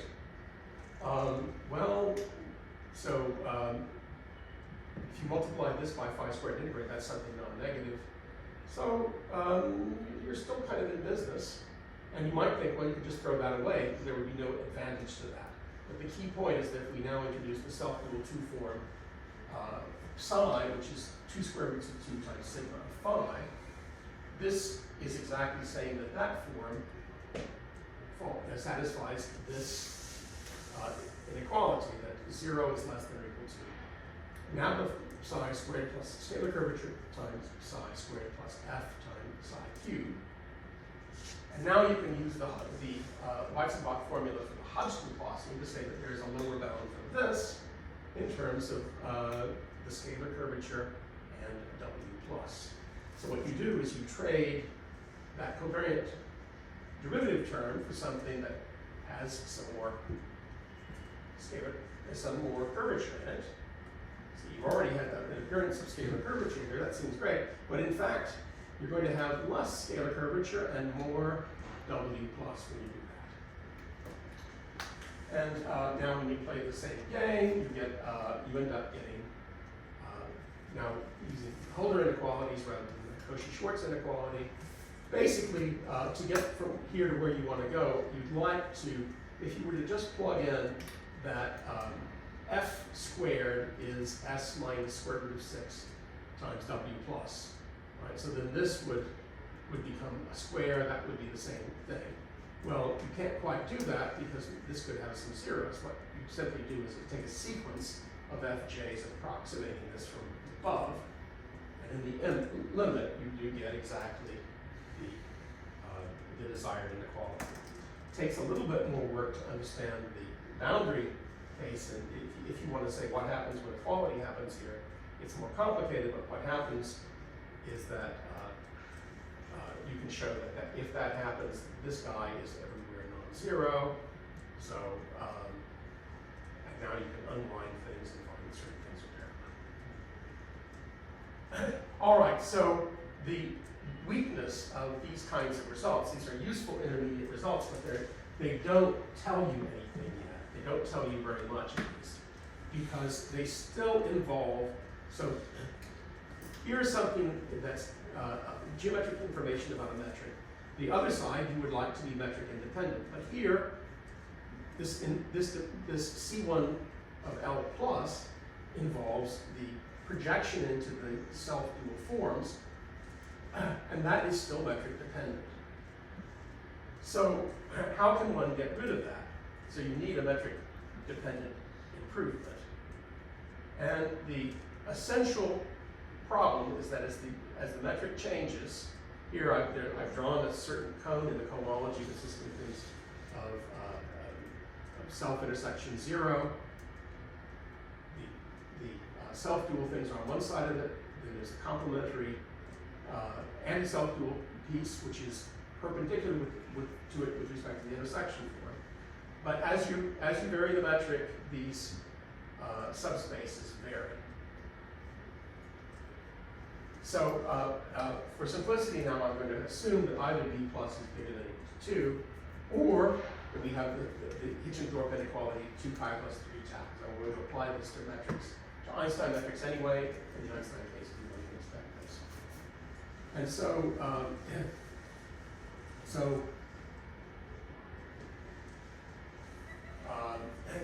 suppose that M carries an almost complex structure such that some version of the Seiberg-Witten invariant is non-zero, for example, the mod 2 invariant described in the first part. And then in this broader circumstance, we'll call C1 a basic class. So the main difference now is that I'm going to allow maybe B plus is 1, but in that case, you want to insist on having the Hitchin-Thorpe inequality 2 pi plus 3 tau greater than or equal to 0. Okay, so every basic class arises from a spin C structure such that the Seiberg-Witten equations have a solution for every metric on the manifold. That's the monopole class property that I discussed. All right, so now if we look at the collection of all these basic classes, it's finite. And of course, that set is an oriented diffeomorphism invariant of the manifold. All right, so before I actually pointed out that even really this is reflecting the fact that these basic classes are actually monopole classes. The fact that the set is finite is a more general fact, but it's a little bit easier than the case of basic classes. Okay, so we imagine here we're looking at the second cohomology, and there's some finite set in there of basic classes. And now the reason that I wanted to say let's think of this as sitting in the real cohomology is that well, that's a vector space. We can take the convex hull of the monopole classes. Okay, and so suppose that you have a class that's in the convex hull. Then for any metric, there exists a basic class such that C1 L plus is bigger than A squared. And the proof of this is just by the linearity of the projection. If you take this gadget that's in the convex hull, you take its self-dual part, then that would be in the convex hull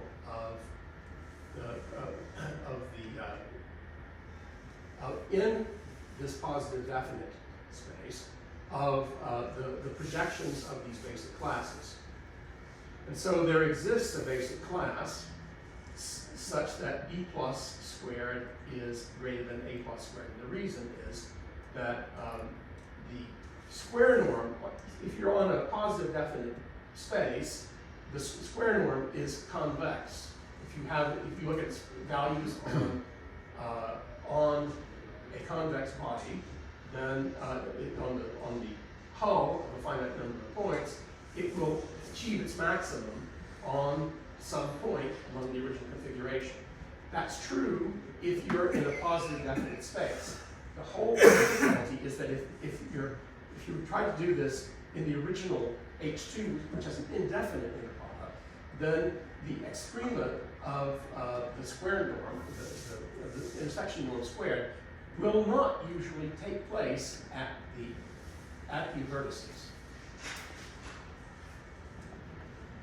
Okay, so on the other hand, A squared is A plus squared minus A minus squared, and so what you would figure out is that C1 plus of L is bigger than or equal to the intersection norm of this element A squared. And so if you have a point in the convex hull of the monopole classes, of the basic classes, then you would automatically have, for that element of the convex hull, an inequality.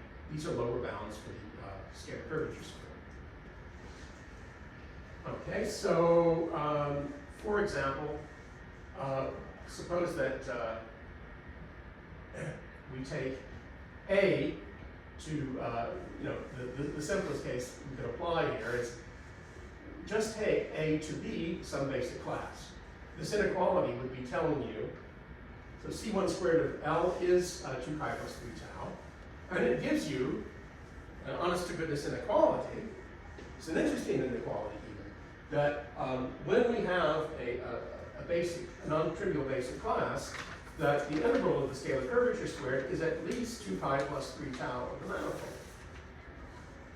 And in fact, there's an important consequence we've already seen, but I didn't quite give you the proof before. Suppose you're on a surface of general type with C1 negative, and then you know there's a Kähler-Einstein metric. You would find that on that Kähler-Einstein metric would saturate this inequality, and that is a special case of the saturation argument I gave you before. But it would also tell you that actually Kähler-Einstein metrics with negative Einstein constant actually minimize the integral of the scalar curvature squared among all metrics on those manifolds. And that's completely different. So this, in higher dimensions, you have plenty of negative lambda Kähler-Einstein metrics, but they have no such minimizing property. You can often construct counterexamples to, if you hope that is true, it's just often false. So for example, if you take a Calabi-Yau threefold, I wanted to concentrate on the negative case. Among things that have complex dimension 3 and C1 negative, there are large numbers of them. Those admit Kähler-Einstein metrics, but they also admit Riemannian metrics of scalar curvature identically 0. So they don't minimize the corresponding functional in complex dimension 3, real dimension 6. But what we find in complex dimension 2, real dimension 4, is that actually there's a minimizing property for the Kähler-Einstein metrics with lambda negative actually minimize the integral of scalar curvature squared. So there are other interesting consequences. We might say, well, look, this side, if you had an Einstein metric, it's telling you that you have an inequality between something made out of just the scalar curvature and something that involved the scalar curvature and the Weyl curvature. And you would find that, in fact, the integral of the scalar curvature squared root 24 is greater than or equal to W plus squared. For any Einstein metric in these cases, it turns out that in the Kähler-Einstein case, this is equality. So if you have a smooth compact four-manifold that fits both an Einstein metric and a basic class, then the Einstein metric actually has to have the property that it has kind of more scalar curvature than Weyl curvature, more scalar curvature than self-dual Weyl curvature, and equality happens at the negative scalar Einstein.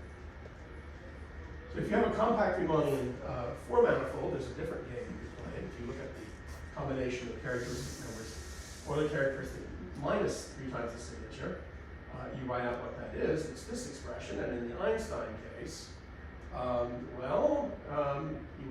you would know in the Einstein case, this part would be non-negative, and this is 0, so you find out that in the Einstein case, if you have a smooth compact four-manifold that emits both an Einstein metric and a basic class, then its Euler characteristic is greater than or equal to 3 times its signature. And if you have equality, it's either flat, in where it's a complex hyperbolic four-manifold. So the part of the argument that's blurred, been skimmed over here, you could say, if you got equality in this case, it would certainly be an Einstein, it would be certainly a calorimetric, and then you would end up finding that would also be have W minus equal to 0. So this is actually a theorem I alluded to in the first lecture, that this gives you a rigidity. Here's a class of compact four-manifolds, things that are quotients of complex hyperbolic two-space, alias the unit ball in C2 with its Bergman metric. And those manifolds have actually geometrically only one Einstein metric. They have either the, so for any compact complex hyperbolic four-manifold, the Einstein moduli space of Einstein metrics modulo diffeomorphisms and rescaling is exactly a point. All right, so this is one four-dimensional case where we know the moduli space of Einstein metrics. Okay, so a shrewder use of the curvature estimates, though, is the following. Suppose that we have something that has been written as a four-manifold connected with some KCP2 bars. And the case that we want to think about is maybe M is a complex surface. This is its minimal model, and the complex surface is gotten by blowing up a certain number of points in the minimal model. So if we look at the first Chern class of this blown up space, it looks like the pullback of the first Chern class of the minimal model. And then there are these exceptional divisors. If you take the Poincare duals of these are things of self-intersection -1. And so one can check that the first Chern class of the blown-up space is the pullback of the first Chern class of the minimal model, and then minus the sum of the exceptional divisors. However, the acute point is that there are self-diffeomorphisms of M to itself that send the cohomology class of this cohomology class to one where you just have changed the signs of these exceptional divisors. The way you get such a map is that here, this is a map which, this is a self-map of C2 right now. And so this is a self-map of C2 where R is the Euclidean radius. And what we've done is we've acted trivially on R2, but on I times R2, we have instead rotated in a way that, so this is a rotation in those two complementary things, directions, where the angle of rotation is the Euclidean radius. It's 0 at near the origin, and then we would take u to be some function which was, let's say, where near the origin, this looks like complex conjugation. I mean, it just, so this looks like multiplication by -1 in those complementary directions. So it starts at 1 near the origin and then is 0 far from the origin. All right, so this map of C, if you think of this as a map from C2 to itself, near the origin it looks like complex conjugation. Outside some ball, it's the identity. Now see what that does to the blow up.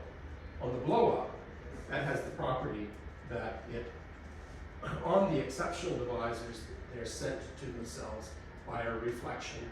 That's an orientation reversing map. And so it changes it sends the homology classes of these exceptional divisors to minus those things.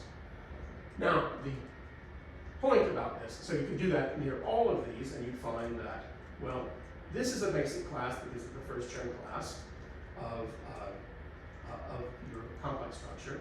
But now just move that complex structure by this diffeomorphism that reverses the orientations of each. So on each of those CP1s, it acts as a reflection through a circle, and then would change the sign there.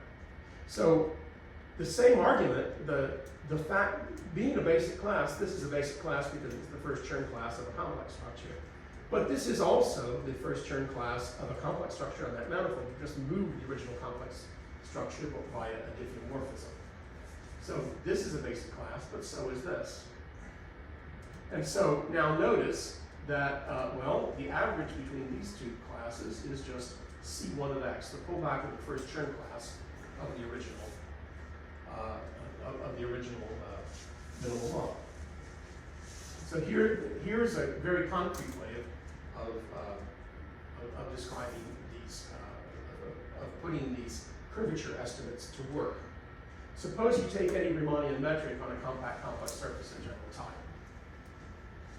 Then it has to satisfy the following curvature estimates. So here, M is a surface of general type. It has a minimal model. M is gotten from some minimal model by blowing up a certain number of points. Now the point, so before we said that if we had put C1 squared of the manifold M here, that would be a valid inequality.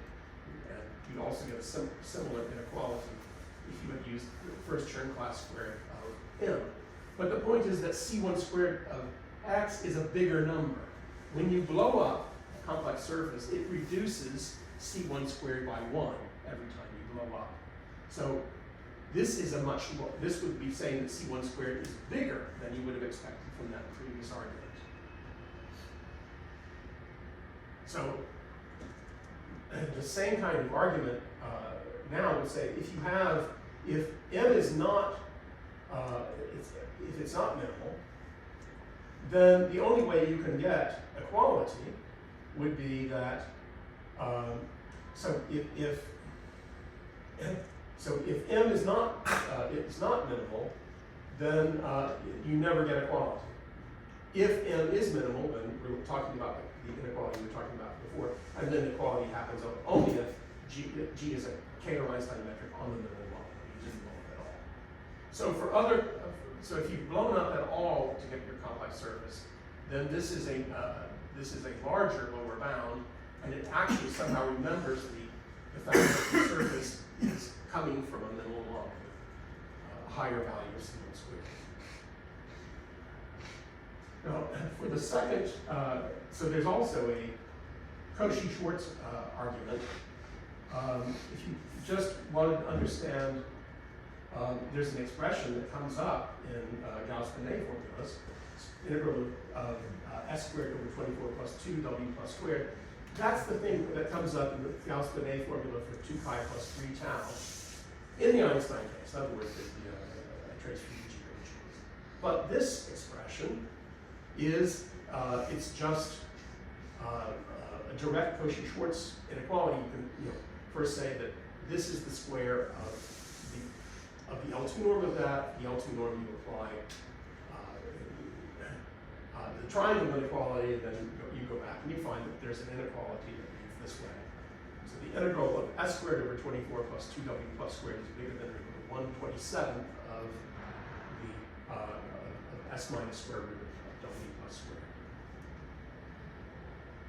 And if you now apply this says that if you have any Riemannian metric on a non-minimal complex surface, well, you could do this in the minimal case too, but it would be telling you something uninteresting.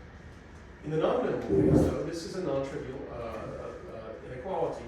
This expression is related to 2 pi plus 3 tau for your manifold, and this is related to C1 squared for its minimal model.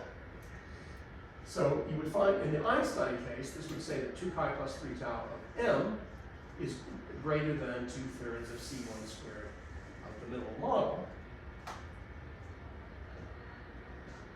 But for M, 2 pi plus 3 tau is C1 squared of M. And as I said before, when you blow up, that reduces C1 squared by 1 every time you blow up. And so you end up concluding that 1/3 of C1 squared is bigger than K. So the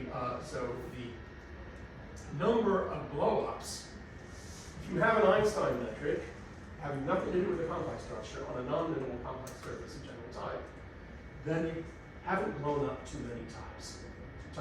if you have a minimal surface of general type, and now express it as in terms of the minimal model, so it's the blow-up of its minimal model at k points, then it cannot have an Einstein metric of the number of blow-ups is greater than or equal to C1 squared of, and here actually this should be, sorry, this should say C1, sorry, this is not what I wanted, it should say if k is bigger than or equal to C1 squared of x, the minimal model.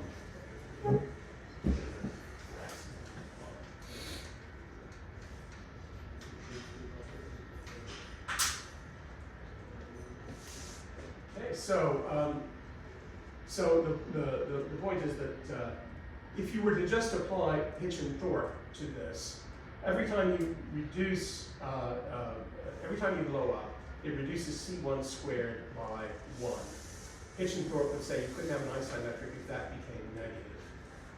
That would say if you blew up more than C1 squared of x times, then it would not have an Einstein metric. But actually, you get an obstruction long before that. So being very non-minimal is an obstruction.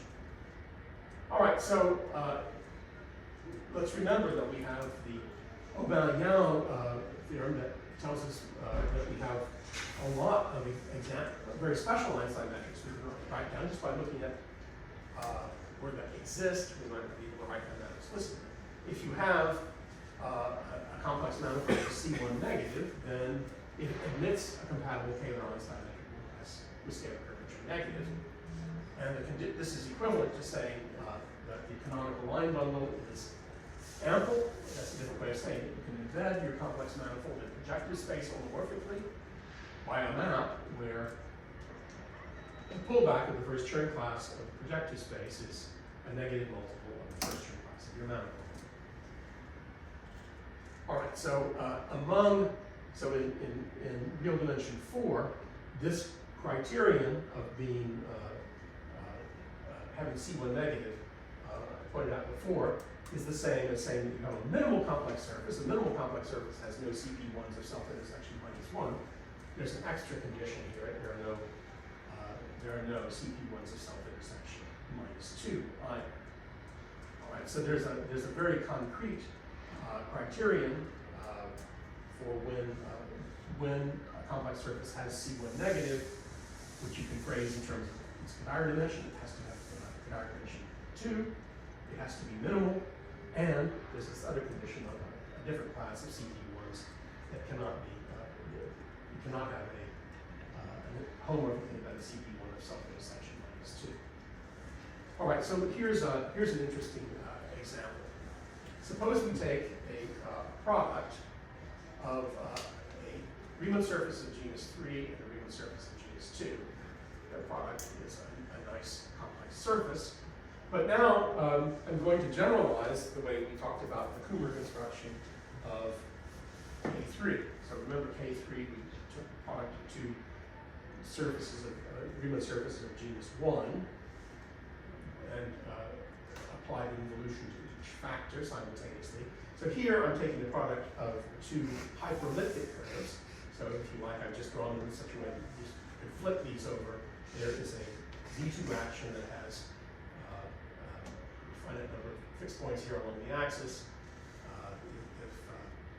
If the surface has genus G, then you have 2G plus 2. 2G plus 2 fixed points. So you have two fixed points on something of genus. On genus 2, you have 4 fixed points. You have 6 fixed points. I'm sorry.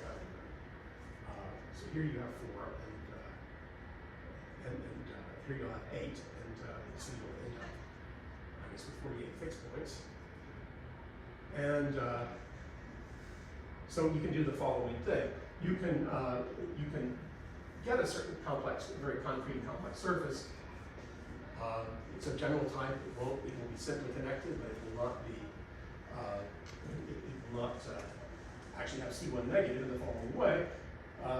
Just take the quotient of this product by the Z2 action that has 48 singularities modeled on R4 mod Z2. We replace each one of those with the neighborhood of the zero section in T star of S2. So that is a different way of describing this, is I could have taken the quotient of both factors first, and now this then has a projection on the CP1 times CP1, and then its branch locus is the inverse image of an appropriate number of points in these two. So here we have 6 points, and here we have 8 points, and it's CP1 we take the product. So on the other hand, so that's a curve of y degree to 86, CP1 times CP1. And what you could now do is deform among things that are given by the equation. It's of y homogeneity, so it's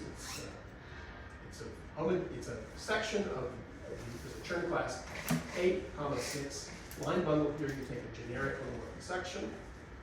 If you take now, so you just deform the equation of the branch locus, and that's actually now the complex surface that arises as a double branch cover of CP1 times CP1. I've described for you that it is diffeomorphic to that Four model. Right? So we said take a product of two curves. You had some singular points. You could get rid of them by replacing them with, for every singular point, put in something of self-intersection -2.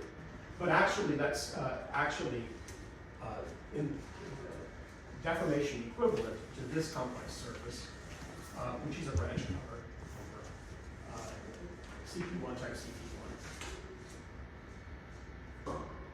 Now, the O-bound now theorem, you can check, this is a general type that contains no -1 curves and no -2 curves. So with that model as a branch cover, you find this has a Taylor-Einstein metric. All right, so I've just described a very, if we think about the diffeomorphism type, here's a concrete model. It's like diffeomorph construction, except you start with things of higher genus. Now, here's a different complex surface. In CP5, you can take a surface of genus 3, intersect in a generic quadric, and then another generic quadric. So here I don't have enough dimensions to draw so accurately. The point that you see is that this has codimension 3. The number of in this three-dimensional slice, you're seeing just a finite number of points. But this is something codimension 3 in CP5, an intersection of a cubic and two generic quadrics. That defines a smooth complex surface sitting in CP5.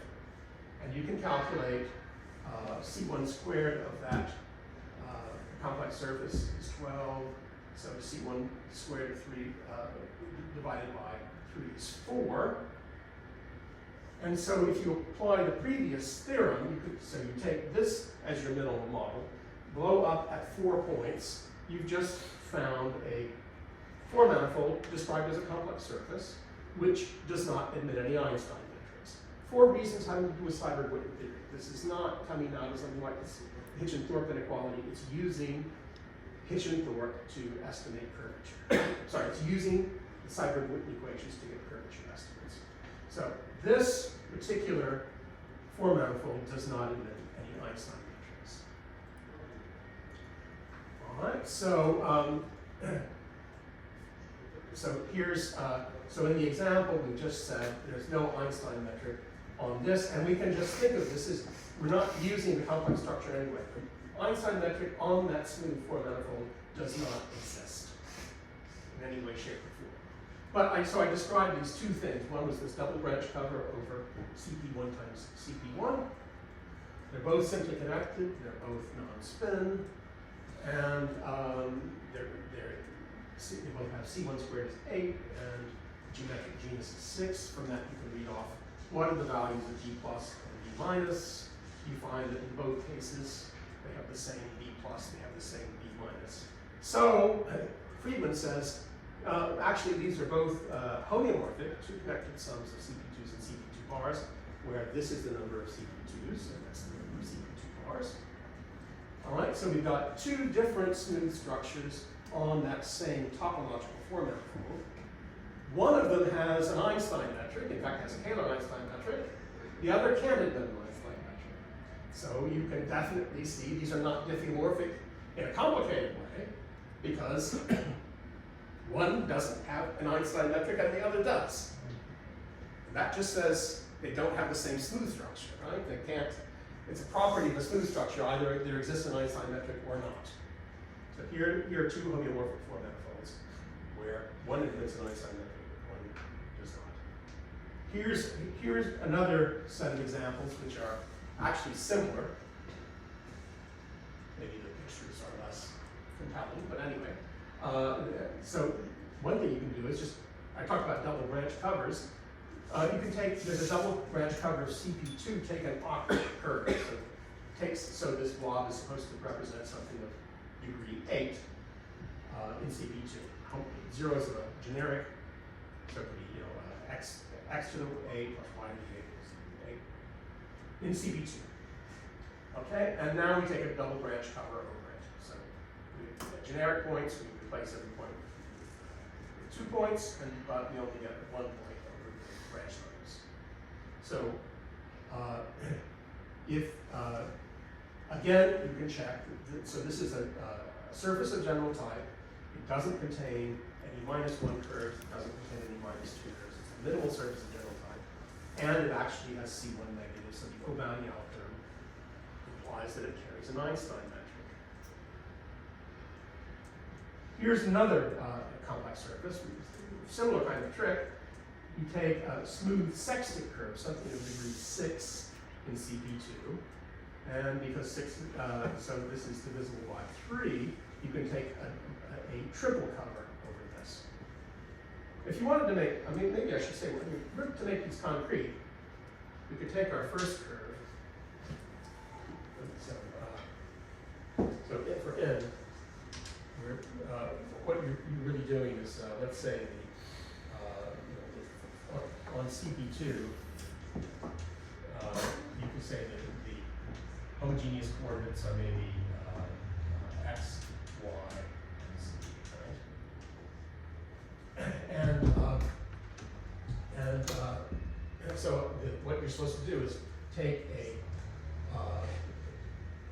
we're taking an octet curve, so take something of degree A. There's the simplest example, it's the Fermat octet, which is smooth. And now you could now solve the equation. Let's say that this is equal to t. So t squared is that, where t you can think of as being in the total space of the O of 4 line. So you can think of this as either sitting in a weighted projective space, or just say you take the total space of the O4 line bundle over CP2. So t has a different kind of weight than the x, y, and z. Okay, so that's a concrete way of constructing such a thing. And similarly that would be the model for n. And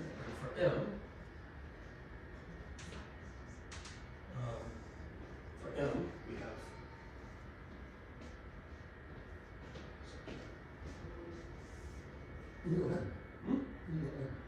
Left hand.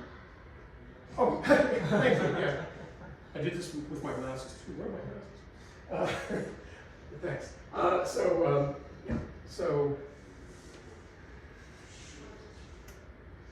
So similarly for this other this x.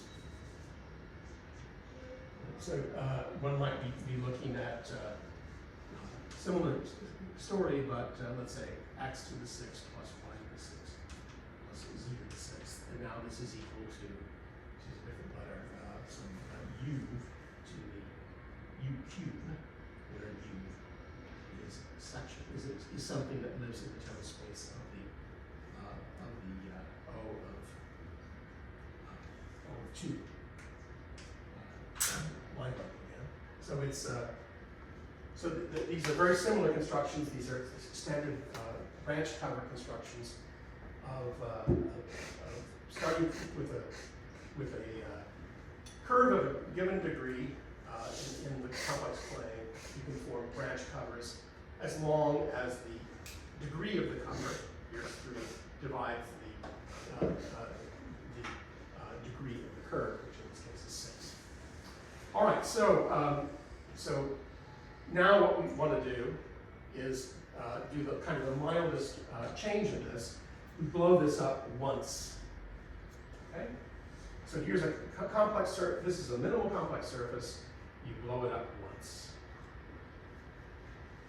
And you can check that C1 squared is 3. That's related to the fact that, in fact, for this particular guy, the first Chaire classes are pulled back to the over 1 line on CP2. 3 has to do with that. This is degree 3 now. All right, so when we look at this non-existence result I just told you, kind of the crucial number of blow-ups is 1/3 of C1 squared x. And so, again, this should be C1, that should be C1 squared x, not that.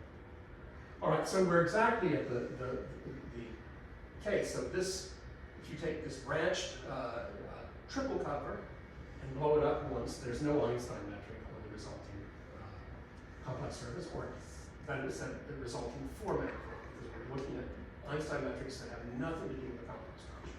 There's no Einstein metric on that four-manifold. But we find that both of these gadgets are simply connected and non-spin. And when you look at the complex surface invariance, you're able to find out, well, for example, they have the same limit characteristic and they have the same signature. So Friedman tells us that they are homeomorphic. And so the moral, again, is the existence of an Einstein metric on a four-manifold is not determined, is not just a matter of the homeotype. It depends on which smooth structure you're looking at. What I'll tell you about in part of the next lecture. So here, these are just a couple of examples of, you have four manifolds in which you can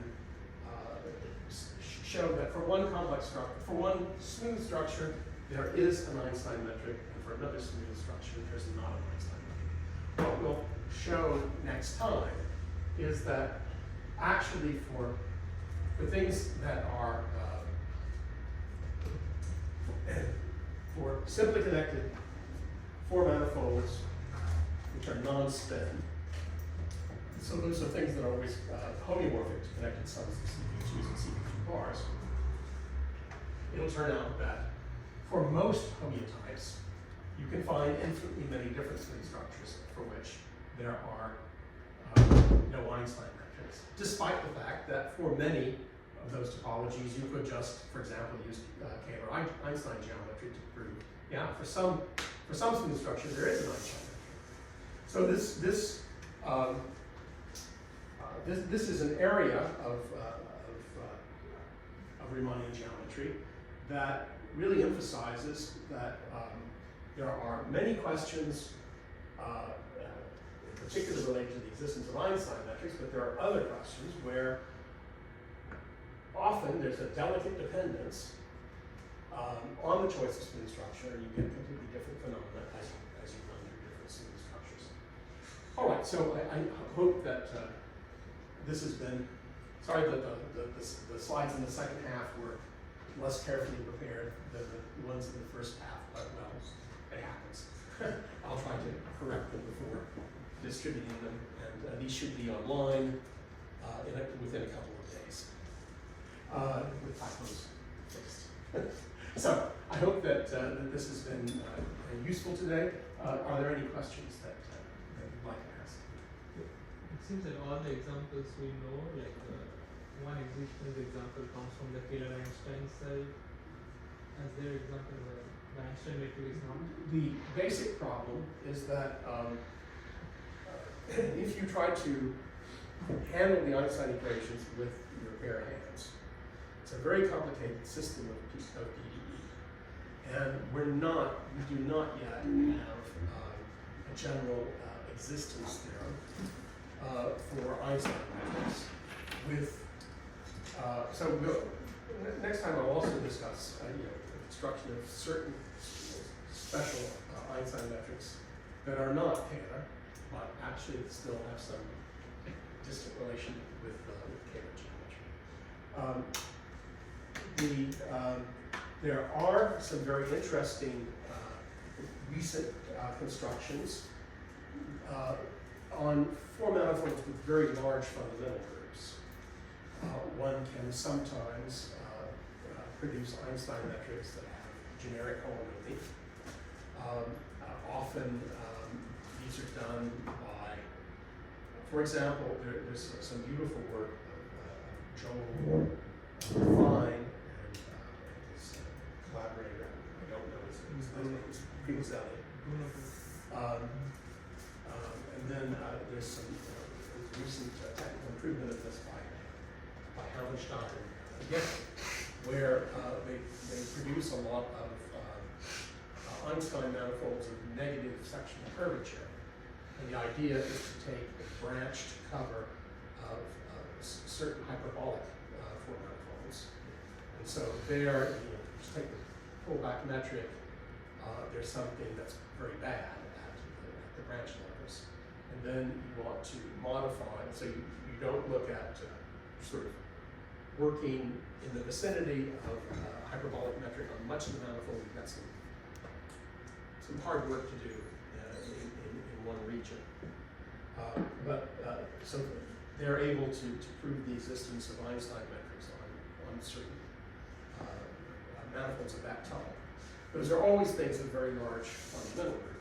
And then there was an earlier result of Michael Anderson, which was then Anderson's paper had some technical mistakes, and those were corrected in the paper by Richard Bamley, which also showed that there was a cusp closing procedure where you could start with a hyperbolic four-manifold, which was finite volume but infinite diameter, with cusps where you could stick in certain models, 80-inch Schwarzschild methods, that had the cusps, glue them together, and eventually return to the Einstein method.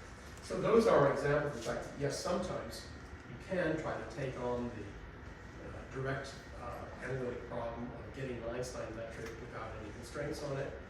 But right now, this has only been successfully done in certain very special geometric contexts.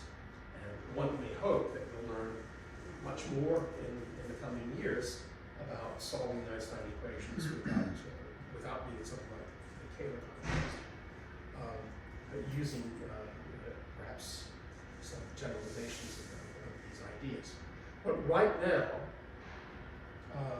there are very, very few simply connected Einstein four-manifolds that are known that are not Kähler. So most simply connected examples that are known right now are actually Kähler Einstein. That doesn't reflect any, it doesn't have to be that way. It reflects the fact that our technology is a bit limited. And sometimes, I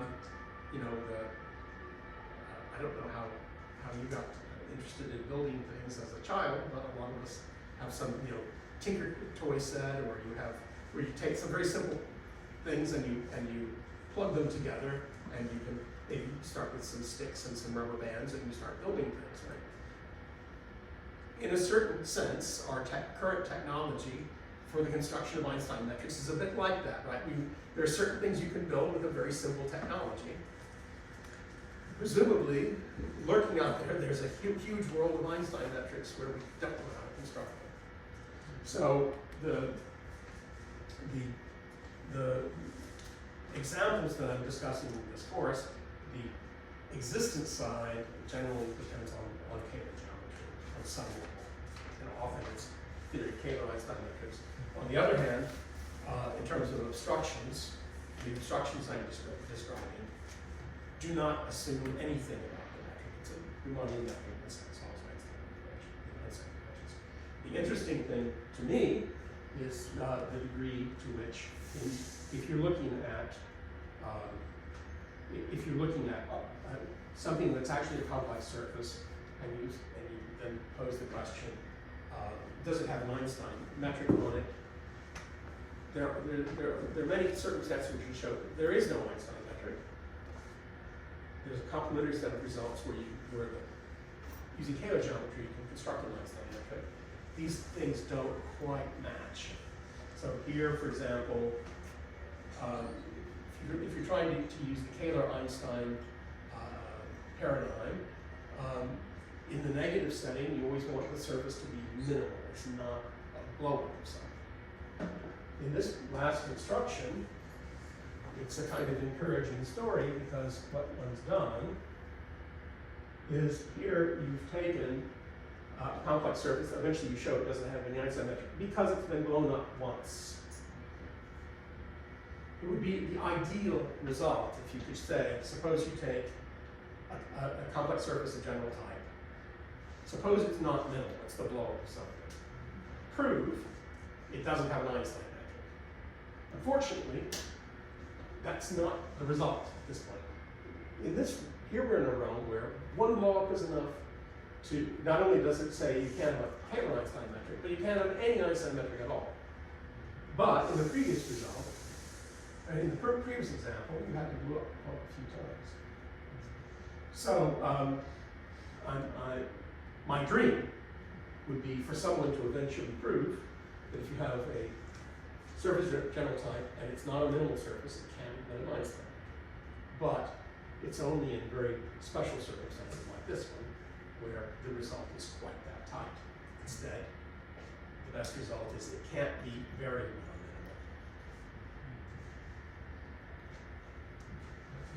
That is inequality that an integral square of scalar curvature is bounded from below by the second by the C1 square of x. So is it optimal in a certain sense if you take the infinite or all possible metrics in the Yeah, so that's right. So I'll try to say something about this next time. So if you have, suppose you have an arbitrary complex surface.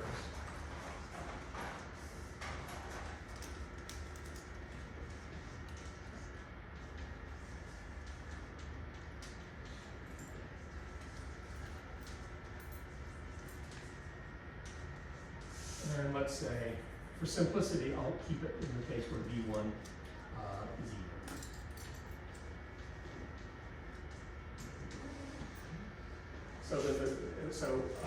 In general, I described the invariant, which I call IS of M, which would be the infimum over all G of the integral of the scalar equations. So the claim is that this can be calculated for every complex surface in general time. So that we know this all the time. And so the answer is going to be that this invariant depends on the Pythagorean dimension. So this turns out to be 0 if the Pythagorean dimension of M is minus infinity 0 over 1. So in all of those cases, this infimum is 0. And if it is a general type, then it turns out that this is the same as 32 pi squared C1 squared x, where x is the middle line.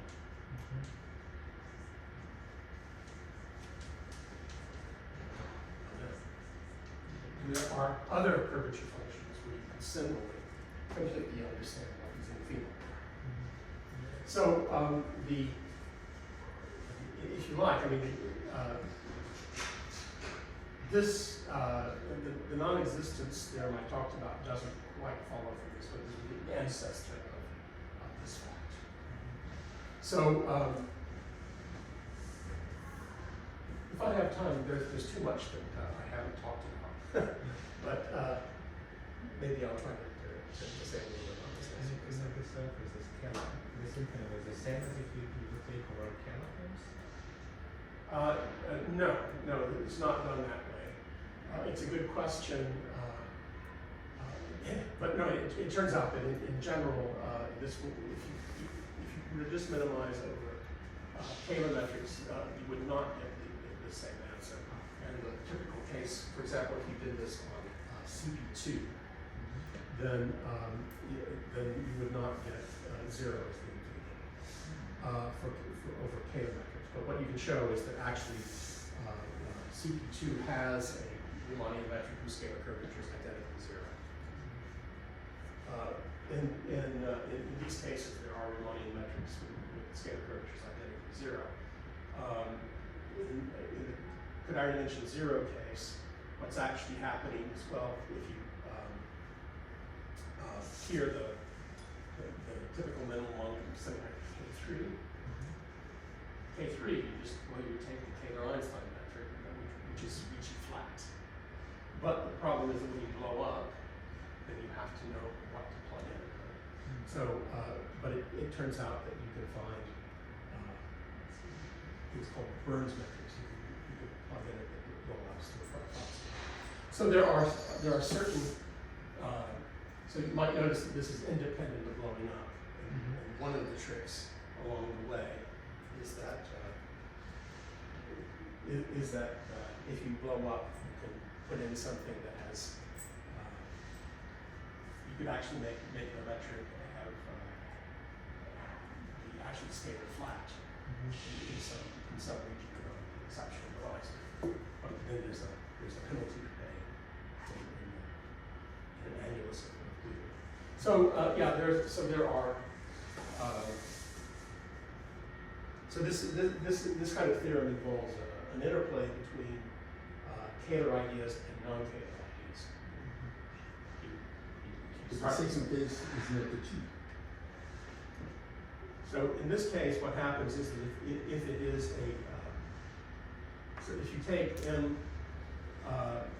to be a minimal complex surface, then so if X is M, and if M doesn't contain any -2 curves, then you can actually achieve Taylor-Einstein metric. There's something interesting that goes awry. It's not quite that clean in general. So if you take a general minimal surface of general type, it can contain -2 curves. But those -2 curves, when you look at the entire pattern of the intersecting, it turns out to always be it's due to a Dinkin diagram of type AK, EK, or EK. And when you collapse that Dinkin diagram, what you get is what's left over is a Taylor orbifold with C1 negative. You can prove that there's a Taylor-Einstein orbifold metric, and then you have to put in special plugs, which are hypercalar gravitational instantons near those plugs. And so even though it's a difficult thing in general to figure out a priori whether a surface of general type has any of these -2 curves, but it turns out for this problem, they're not a disaster. Any surface of general type can be obtained from a Taylor-Einstein orbifold with lambda negative by plugging in some gravitational instantons and then plugging in some Burns metrics. And those together give you a natural approximation method to understand minimizing sequences. So it's a bit complicated because I've just described a way of constructing certain minimizing sequences, but that doesn't say, I mean, if you were to try to, there's no good theorem that says if I have a minimizing sequence for this functional, I mean, it might not converge to anything. But there are, since you kind of have your hands on a really concrete lower bound for this functional, it turns out you can actually construct very specific minimizing sequences to understand the general case. So the infima we always understand, but it doesn't say that any sequence that approaches this infima is like the one you've constructed. It would be very interesting to understand more about that. Other questions? Well, If not, thanks for your attention.